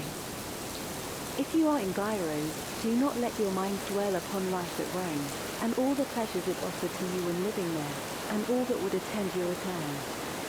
Rather be intent on this, how he that lives in Gyros may live in Gyros like a man of spirit. And if you are at Rome, do not let your mind dwell upon the life at Athens, but study only how to live at Rome. Finally, in the realm of all other pleasures put this, the pleasure which springs from conscious obedience to God. CXXX. To a good man there is no evil, either in life or death. And if God supply not food, has he not, as a wise commander, sounded the signal for retreat and nothing more? I obeyed, I followed, seeking good of my commander, and praising his acts. For at his good pleasure I came, and I depart when it pleases him, and while I was yet alive that was my work, to sing praises unto God.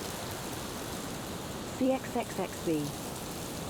Reflect that the chief source of all evils to man, and of baseness and cowardice, is not death, but the fear of death.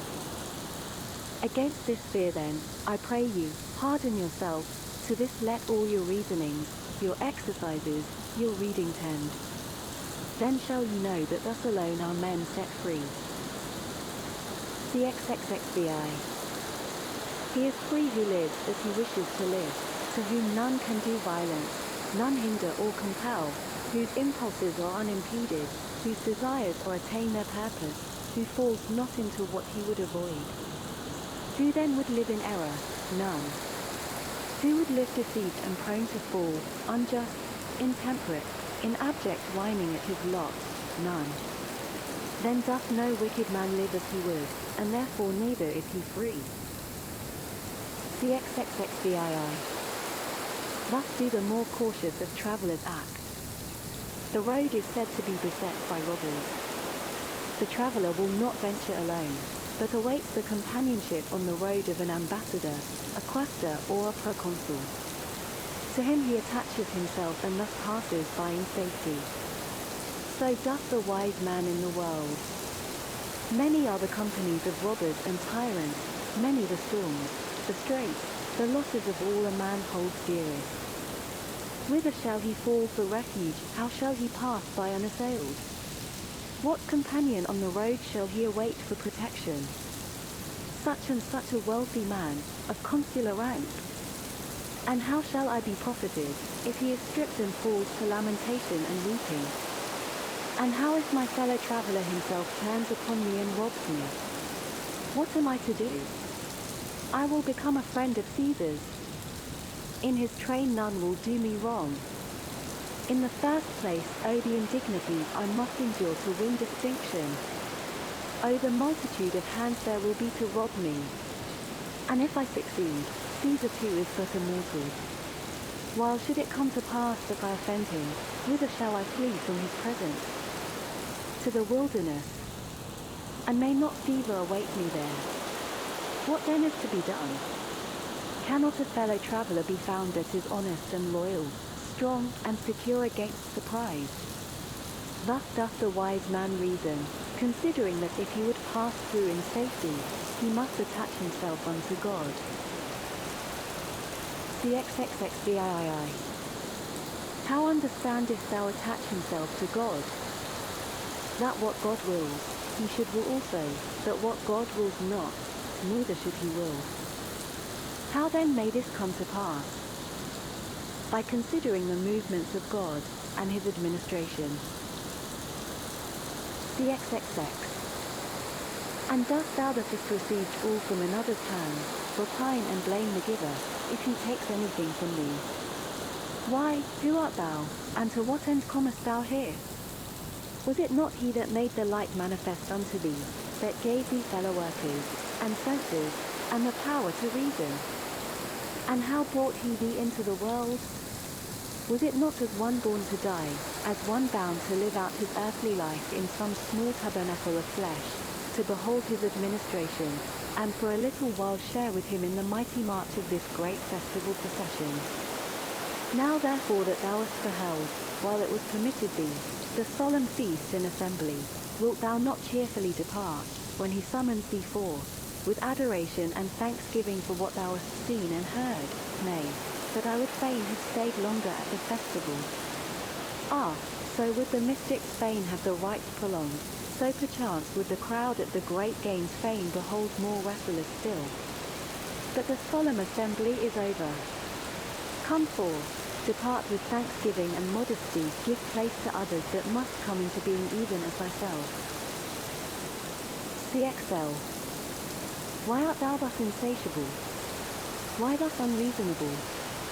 Why encumber the world, I, that I fain would have my wife and children with me too? What, are they then thine, and not his that gave them, his that made thee?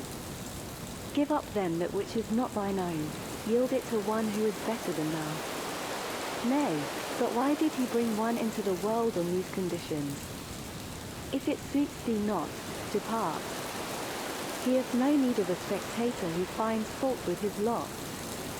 Them that will take part in the feast he needeth, but will lift their voices with the rest, that men may applaud the more, and exalt the great assembly in hymns and songs of praise. But the wretched and the fearful he will not be displeased to see absent from it, for when they were present, they did not behave as at a feast, nor fulfill their proper office, but moaned as though in pain, and found fault with their fate, their fortune, and their companions, insensible to what had fallen to their lot, insensible to the powers they had received for a very different purpose, the powers of magnanimity, nobility of heart, of fortitude, or freedom. CXLI. Art thou then free? A man may say, so help me heaven, I long and pray for freedom. But I cannot look my masters boldly in the face. I still value the poor body. I still set much store on its preservation whole and sound. But I can point thee out a free man, that thou mayest be no more in search of an example. Diogenes was free. How so? Not because he was of free parentage, for that, indeed, was not the case, but because he was himself free. He had cast away every handle whereby slavery might lay hold of him to enslave him, nor was it possible for any to approach and take hold of him to enslave him. All things set loose upon him, all things were to him attached by but slender ties. Hadst thou seized upon his possessions, he would rather have let them go than have followed thee to them, aye, had it been even a limb, or mayhap his whole body, and in like manner, relatives, friends, and country. For he knew whence they came from his hands and on what terms he had received them. His true forefathers, the gods, his true country, he never would have abandoned, nor would he have yielded to any man in obedience and submission to the one nor in cheerfully dying for the other. For he was ever mindful that everything that comes to pass has its source and origin there, being indeed brought about to the will of that his true country, and directed by him in whose governance it is. CXOII. Ponder on this, on these convictions, on these words. Fix thine eyes on these examples. If thou wouldst be free, if thou hast thine heart set upon the matter according to its worth. And what marvel if thou purchase so great a thing at so great and high a price? For the sake of this that men deem liberty, some hang themselves, others cast themselves down from the rock. Aye, time has been when whole cities came utterly to an end, while for the sake of freedom that is true, and sure, and unassailable, dost thou grudge to God what he gave, when he claims it. Wilt thou not study, as Plato saith, to endure, not death alone, but torture, exile, strife, in a word, to render up all that is not thine own? Else thou wilt be a slave amid slaves, wert thou 10,000 times a consul, aye, not a whit the less, though thou climb the palace steps. And thou shalt know how true the saying of Cleanthes, that though the words of philosophers may run counter to the opinions of the world, yet have they reason on their side. CXOII. Asked how a man should best grieve his enemy, Epictetus replied, by setting himself to live the noblest life himself. CXIV. I am free, I am a friend of God, ready to render him willing obedience. Of all else I may set store by nothing, neither by mine own body, nor possessions, nor office, nor good report, nor, in a word, aught else beside. For it is not his will, that I should so set store by these things. Had it been his pleasure, he would have placed my good therein. But now he has not done so, therefore I cannot transgress one jot of his commands. In everything hold fast to that which is thy good, but to all else, as far as is given thee, within the measure of reason only, contented with this alone. Else thou wilt meet with failure, ill success, let and hindrance. These are the laws ordained of God, these are his edicts, these a man should expound and interpret, to these submit himself, not to the laws of Mesurius and Cassius. It is said to be beset by robbers. The traveller will not venture alone. CXLV. Remember that not the love of power and wealth sets us under the heel of others, but even the love of tranquility, of leisure, of change of scene, of learning in general. It matters not what the outward thing may be, to set store by it is to place thyself in subjection to another. Where is the difference then between desiring to be a senator, and desiring not to be one, between thirsting for office and thirsting to be quit of it? Where is the difference between crying, woe is me, I know not what to do, bound hand and foot as I am to my book so that I cannot stir, and crying, woe is me, I have not time to read? As though a book were not as much an outward thing and independent of the will, as office and power and the receptions of the great. Or what reasonest thou, tell me, for desiring to read? For if thou aim at nothing beyond the mere delight of it, or gaining some scrap of knowledge, thou art but a poor, spiritless knave. But if thou desirest to study to its proper end, what else is this than a life that flows on tranquil and serene? And if thy reading secures thee not serenity, what profits it? Nay, that it doth secure it, quoth he, and that is why I repine at being deprived of it. And what serenity is this that lies at the mercy of every passer-by? I say not at the mercy of the emperor or emperor's favourite, but such as trembles at a raven's croak and piper's din, a fever's touch or 1,000 things of like sort. Whereas the life serene has no more certain mark than this, that it ever moves with constant unimpeded flow. CXLVI.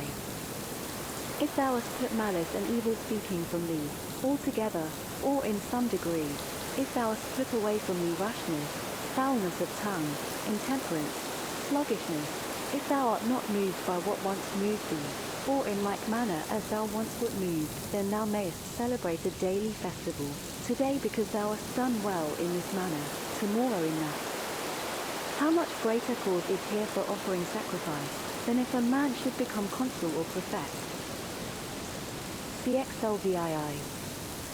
These things hast thou from thyself and from the gods, only remember who it is that giveth them, to whom and for what purpose they were given. Feeding thy soul on thoughts like these, dost thou debate in what place happiness awaits thee? In what place thou shalt do God's pleasure? Are not the gods nigh unto all places alike? See they not alike what everywhere comes to pass? CXLVII. To each man God hath granted this inward freedom. These are the principles that in a house create love, in a city concord, among nations peace, teaching a man gratitude towards God and cheerful confidence, wherever he may be, in dealing with outward things that he knows are neither his nor worth striving after. CXLix. If you seek truth, you will not seek to gain a victory by every possible means, and when you have found truth, you need not fear being defeated. CL. What foolish talk is this? How can I any longer lay claim to right principles, if I am not content with being what I am, but am all aflutter about what I am supposed to be? CLI. God hath made all things in the world, nay, the world itself, free from hindrance and perfect, and its parts for the use of the whole. No other creature is capable of comprehending his administration thereof, but the reasonable being man possesses faculties for the consideration of all these things, not only that he is himself a part, but what part he is, and how it is meet that the parts should give place to the whole. Nor is this all. Being naturally constituted noble, magnanimous, and free, he sees that the things which surround him are of two kinds. Some are free from hindrance and in the power of the will.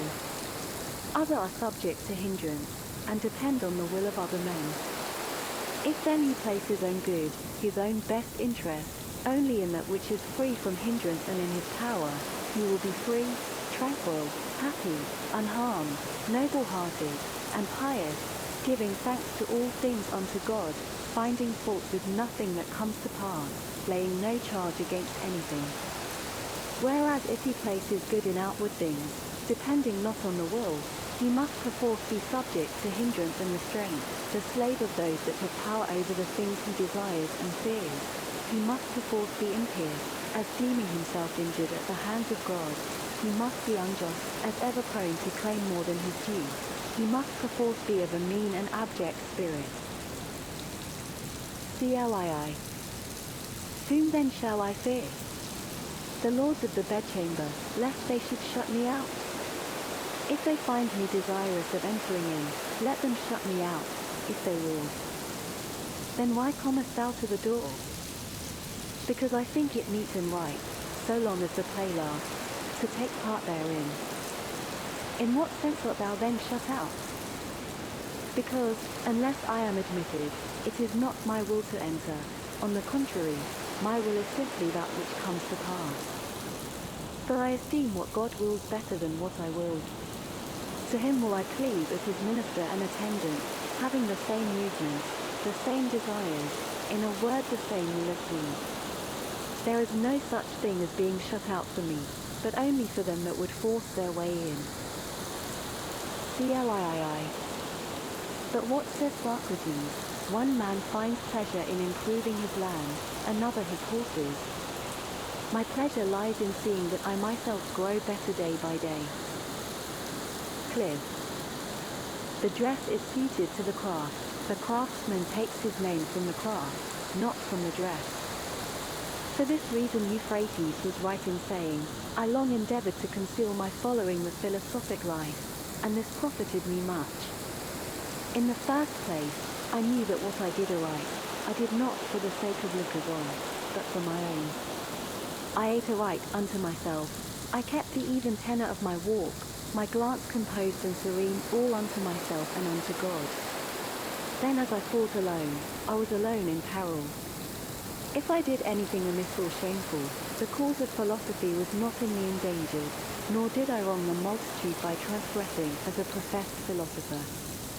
Wherefore those that knew not my purpose marveled how it came about, that whilst all my life and conversation was passed with philosophers without exception, I was yet none myself. And what harm that the philosopher should be known by his acts, instead of mere outward signs and symbols? CLV. First study to conceal what thou art, seek wisdom a little while unto thyself. Thus grows the fruit. First, the seed must be buried in the earth for a little space, there it must be hidden slowly grow, that it may reach maturity. But if it produce the ear before the jointed stalk, it is imperfect, a thing from the garden of Adonis. Such a sorry growth art thou, thou hast blossomed too soon, the winter cold will wither thee away. CLVI.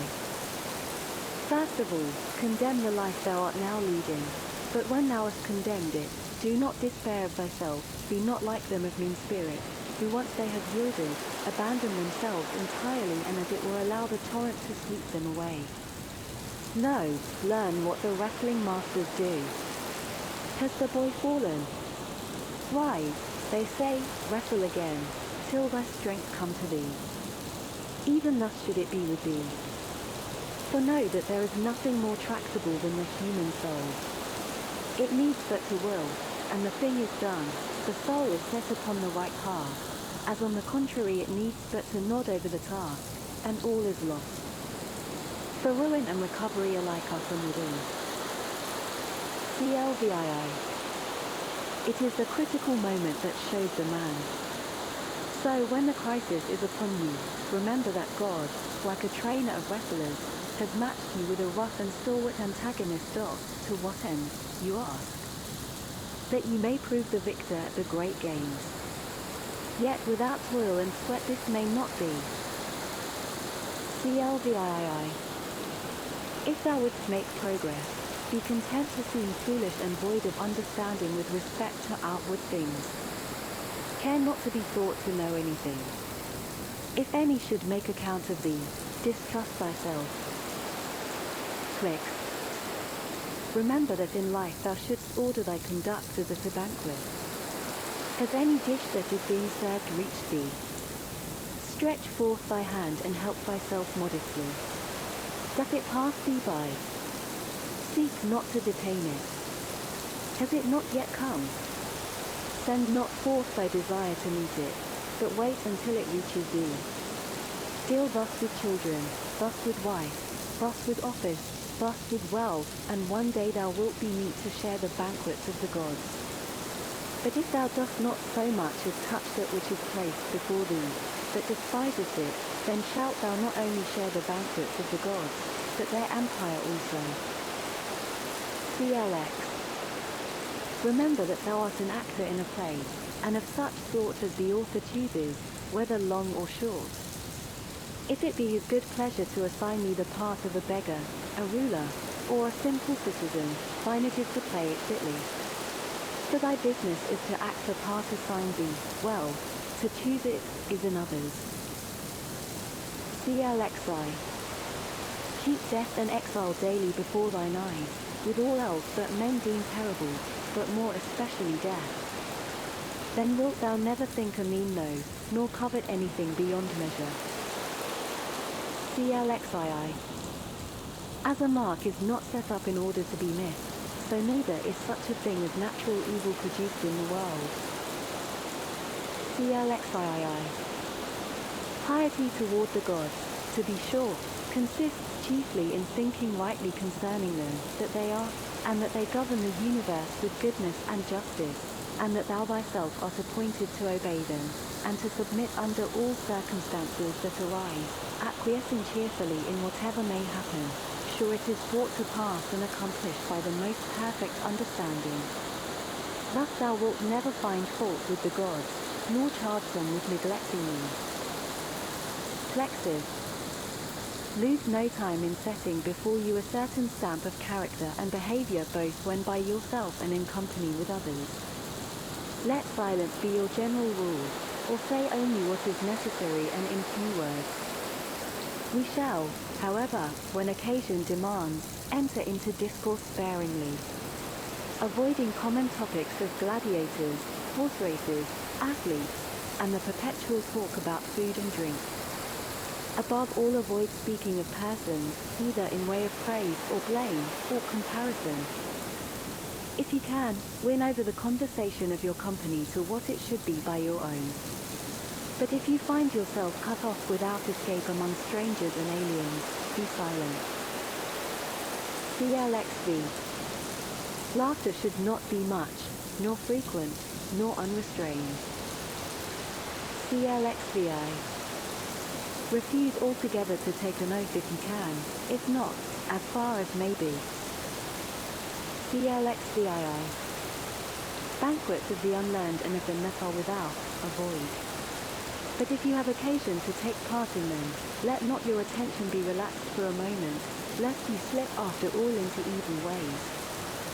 For you may rest assured that be a man ever so pure himself, he cannot escape defilement if his associates are impure. CLXVII. Take what relates to the body as far as the bare use warrants, as meat, drink, raiment, house and servants. But all that makes for show and luxury reject. Flex. If you are told that such an one speaks ill of you, make no defense against what was said, but answer, he surely knew not my other faults, else he would not have mentioned these only. CLXX. When you visit any of those in power, bethink yourself that you will not find him in, that you may not be admitted, that the door may be shut in your face, that he may not concern himself about you. If with all this, it is your duty to go, bear what happens, and never say to yourself, it was not worth the trouble. For that would smack of the foolish and unlearned who suffer outward things to touch them. CLXXI. In company avoid frequent and undue talk about your own actions and dangers. However pleasant it may be to you to enlarge upon the risks you have run, others may not find such pleasure in listening to your adventures. Avoid provoking laughter also. It is a habit from which one easily slides into the ways of the foolish, and apt to diminish the respect which your neighbors feel for you. To border on coarse talk is also dangerous. On such occasions, if a convenient opportunity offer, rebuke the speaker. If not, at least by relapsing into silence, coloring, and looking annoyed, show that you are displeased with the subject. CLXXII. When you have decided that a thing ought to be done, and are doing it, never shun being seen doing it, even though the multitude should be likely to judge the matter amiss. For if you are not acting rightly, shun the act itself, if rightly, however, why fear misplaced censure? CLXXII. It stamps a man of mean capacity to spend much time on the things of the body, as to be long over bodily exercises, long over eating, long over drinking, long over other bodily functions. Rather should these things take the second place, while all your care is directed to the understanding. Flexive. Everything has two handles, one by which it may be borne, the other by which it may not. If your brother sin against you, lay not hold of it by the handle of injustice, for by this it may not be borne, but rather by this, that he is your brother, the comrade of your youth, and thus you will lay hold on it so that it may be borne. CLXXV. Never call yourself a philosopher nor talk much among the unlearned about principles, but do that which follows from them. Thus at a banquet, do not discuss how people ought to eat, but eat as you ought. Remember that Socrates thus entirely avoided ostentation. Men would come to him desiring to be recommended to philosophers, and he would conduct them thither himself, so well did he bear being overlooked. Accordingly, if any talk concerning principles should arise among the unlearned, be you for the most part silent. For you run great risk of stewing up what you have ill digested. And when a man tells you that you know nothing and you are not nettled at it, then you may be sure that you have begun the work. CLXXVI. When you have taught yourself to supply the needs of the body at small cost, do not pique yourself on that, nor if you drink only water, keep saying on each occasion, I drink water. And if you ever want to practice endurance and toil, do so unto yourself and not unto others, do not embrace statues. CLXXVII. When a man prides himself on being able to understand and interpret the writings of Chrysippus, say to yourself, if Chrysippus had not written obscurely, this fellow would have had nothing to be proud of. But what is it that I desire? To understand nature, and to follow her. Accordingly I ask who is the interpreter. On hearing that it is Chrysippus, I go to him. But it seems I do not understand what he wrote. So I seek one to interpret that. So far there is nothing to pride myself on. But when I have found my interpreter, what remains is to put in practice his instructions. This itself is the only thing to be proud of. But if I admire the interpretation and that alone, what else have I turned out but a mere commentator instead of a lover of wisdom, except indeed that I happen to be interpreting Chrysippus instead of Homer. So when anyone says to me, prithee, read me Chrysippus, I am more inclined to blush, when I cannot show my deeds to be in harmony and accordance with his sayings. CLXXVII. At feasts, remember that you are entertaining two guests, body and soul. What you give to the body, you presently lose. What you give to the soul, you keep forever. CLXX. At meals, see to it that those who serve be not more in number than those who are served. It is absurd for a crowd of persons to be dancing attendance on half a dozen chairs. CLXXX. It is best to share with your attendants what is going forward, both in the labor of preparation and in the enjoyment of the feast itself. If such a thing be difficult at the time, recollect that you who are not weary are being served by those that are, you who are eating and drinking by those who do neither, you who are talking by those who are silent, you who are at ease by those who are under constraint. Thus no sudden wrath will betray you into unreasonable conduct, nor will you behave harshly by irritating another. CLXXXI. When Xanthippe was chiding Socrates for making scanty preparation for entertaining his friends, he answered, if they are friends of ours they will not care for that. If they are not, we shall care nothing for them. CLXXXII. Asked, who is the rich man? Epictetus replied, he who is content. CLXXXII. Favorinus tells us how Epictetus would also say that there were two faults far graver and fouler than any others, inability to bear, and inability to forbear, when we neither patiently bear the blows that must be borne, nor abstain from the things and the pleasures we ought to abstain from. So, he went on, if a man will only have these two words at heart, and heed them carefully by ruling and watching over himself, he will for the most part fall into no sin, and his life will be tranquil and serene. He meant the word, Greek, anakukaiecho, bear and forbear. Plexexes. On all occasions these thoughts should be at hand. Lead me, O God, and now, O destiny. Be what it may the goal appointed me. Bravely I'll follow, nay, and if I would not, I'd prove a coward, yet must follow still. Again, due to necessity doth bow aright, is learned in wisdom and the things of God. Once more, Crito, if this be God's will, so let it be. As for me, Enitus and Melitus can indeed put me to death, but injure me never. CLXXXD. We shall then be like Socrates, when we can indict hymns of praise to the gods in prison. CLXXXVI. It is hard to combine and unite these two qualities, the carefulness of one who is affected by circumstances, and the intrepidity of one who heeds them not. But it is not impossible, else were happiness also impossible. We should act as we do in seafaring.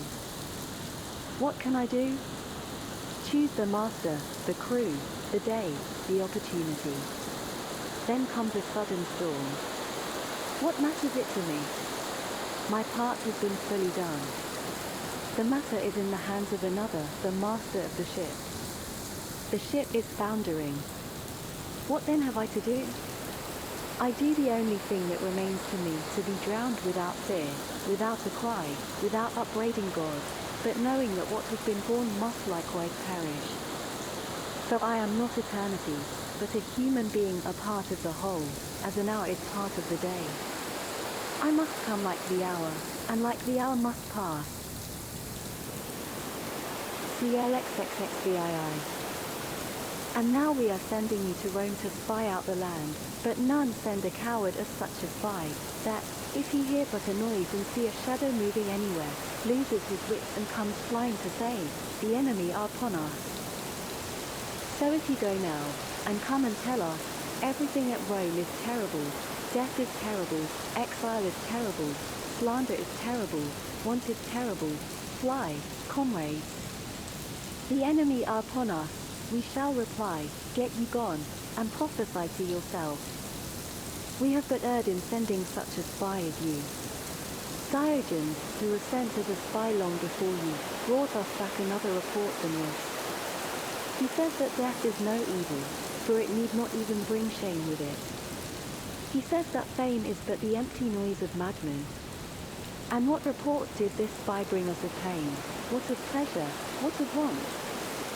That to be clothed in sackcloth is better than any purple robe, that sleeping on the bare ground is the softest couch, and in proof of each assertion he points to his own courage, constancy, and freedom, to his own healthy and muscular frame. There is no enemy near, he cries, all is perfect peace. CLXXXVII. If a man has this peace, not the peace proclaimed by Caesar, how indeed should he have it to proclaim? Nay, but the peace proclaimed by God through reason, will not that suffice him when alone, when he beholds and reflects? Now can no evil happen unto me, for me there is no robber, for me no earthquake, all things are full of peace, full of tranquility, neither highway nor city nor gathering of men, neither neighbor nor comrade can do me hurt. Another supplies my food, whose care it is, another my raiment, another hath given me perceptions of sense and primary conceptions. And when he supplies my necessities no more, it is that he is sounding the retreat, that he hath opened the door, and is saying to thee, come, whither? To naught that thou needest fear, but to the friendly kindred elements whence thou didst spring. Whatsoever of fire is in me, unto fire shall return, whatsoever of earth, unto earth, of spirit, unto spirit, of water, unto water. There is no haze, no fabled rivers of sighs, of lamentation, or of fire, but all things are full of being spiritual and divine. With thoughts like these, beholding the sun, moon, and stars, enjoying earth and sea, a man is neither helpless nor alone. Cal XXX. What wouldst thou be found doing when overtaken by death? If I might choose, I would be found doing some deed of true humanity, of wide import, beneficent and noble, But if I may not be found engaged in aught so lofty, let me hope at least for this, what none may hinder, what is surely in my power, that I may be found raising up in myself that which had fallen, learning to deal more wisely with the things of sense, working out my own tranquility, and thus rendering that which is its due to every relation of life. If death surprise me thus employed, it is enough if I can stretch forth my hands to God and say, the faculties which are received at thy hands for apprehending this thine administration, I have not neglected. As far as in me lay, I have done thee no dishonor. Behold how I have used the senses, the primary conceptions which thou gavest me. Have I ever laid anything to thy charge? Have I ever murmured at aught that came to pass, or wished it otherwise? Have I in anything transgressed the relations of right? For that thou didst beget me, I thank thee for that thou hast given. For the time during which I have used the things that were thine, it suffices me. Take them back and place them wherever thou wilt. They were all thine, and thou gavest them me. If a man depart thus minded, is it not enough? What life is fairer and more noble, what end happier than his? Appendix A. Fragments attributed to Epictetus. A life entangled with fortune is like a torrent. It is turbulent and muddy, hard to pass and masterful of mood, noisy and of brief continuance. 2. The soul that companies with virtue is like an ever-flowing source. It is a pure, clear, and wholesome draught, sweet, rich, and generous of its store, that injures not, neither destroys. 3. It is a shame that one who sweetens his drink with the gifts of the bee, should embitter God's gift reason with vice. 4. Crows pick out the eyes of the dead, when the dead have no longer need of them, but flatterers mar the soul of the living, and her eyes they blind. V. Keep neither a blunt knife nor an ill-disciplined looseness of tongue. 6. Nature hath given men one tongue but 2 ears, that we may hear from others twice as much as we speak. 7. Do not give sentence in another tribunal till you have been yourself judged in the tribunal of justice. 8. It is shameful for a judge to be judged by others. 9. Give me by all means the shorter and nobler life, instead of one that is longer but of less account. X. Freedom is the name of virtue, slavery, of vice. None is a slave whose acts are free. 11. Of pleasures, those which occur most rarely give the most delight. 12. Exceed due measure, and the most delightful things become the least delightful. 13.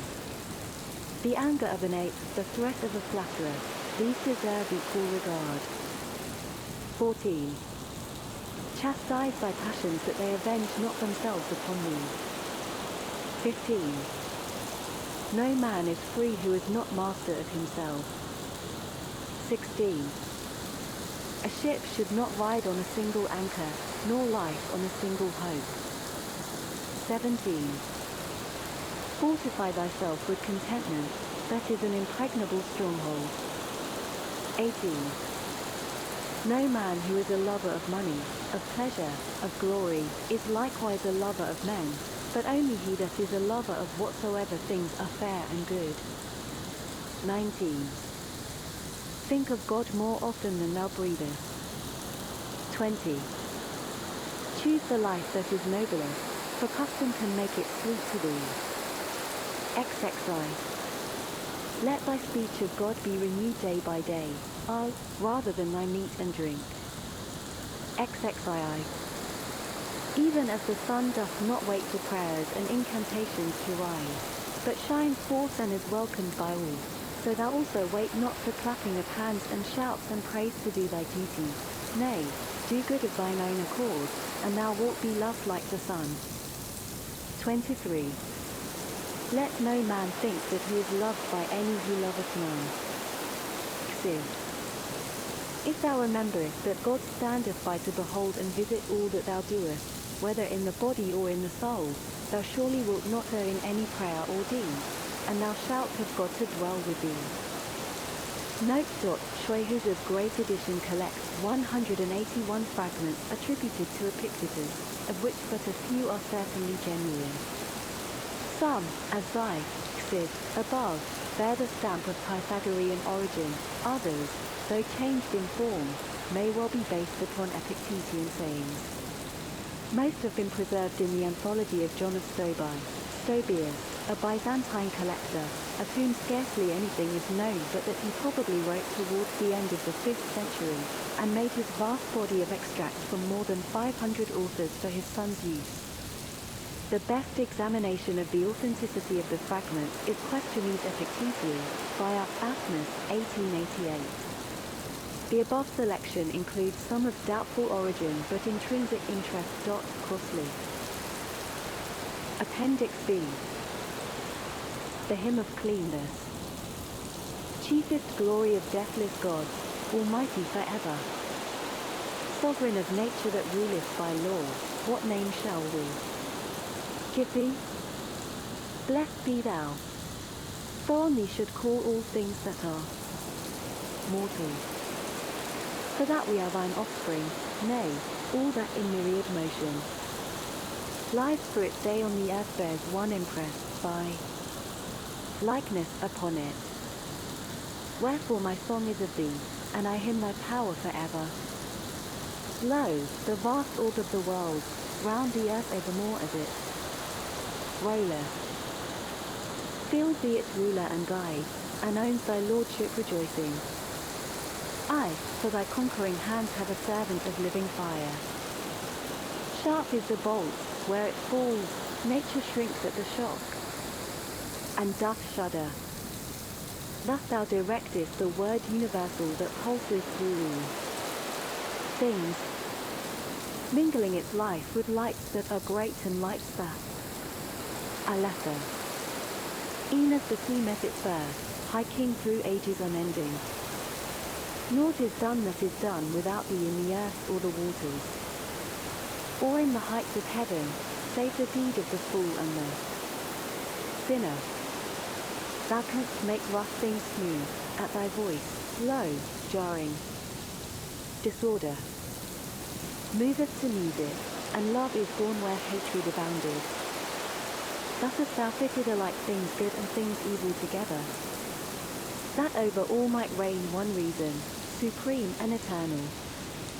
Though thereunto the hearts of the wicked be hardened and heedless, woe unto them, for while ever their hands are grasping at good things, blind are their eyes, yes, stopped are their ears to God's law. Universal, calling through wise disobedience to live the life that is noble. This they mark not, but heedless of right, turn each to his own way. Here, a heart fired with ambition, in strife and straining, unhallowed. There, thrusting honour aside, fast set upon getting and gaining. Others again given over to lust and dissolute softness, working never God's law, but that which weareth upon it. Nay, but, O giver of all things good, whose home is the dark cloud, thou that wields heaven's bolt, save men from their ignorance grievous. Scatter its night from their souls, and grant them to come to that wisdom, wherewithal, sistered with justice, thou rulest and governest all things, that we, honoured by thee, may requite thee with worship and honour, evermore praising thy works, as is meet for men that shall perish. Seeing that none, be he mortal or God, as privilege nobler, than without stint, without stay, to extol thy law universal,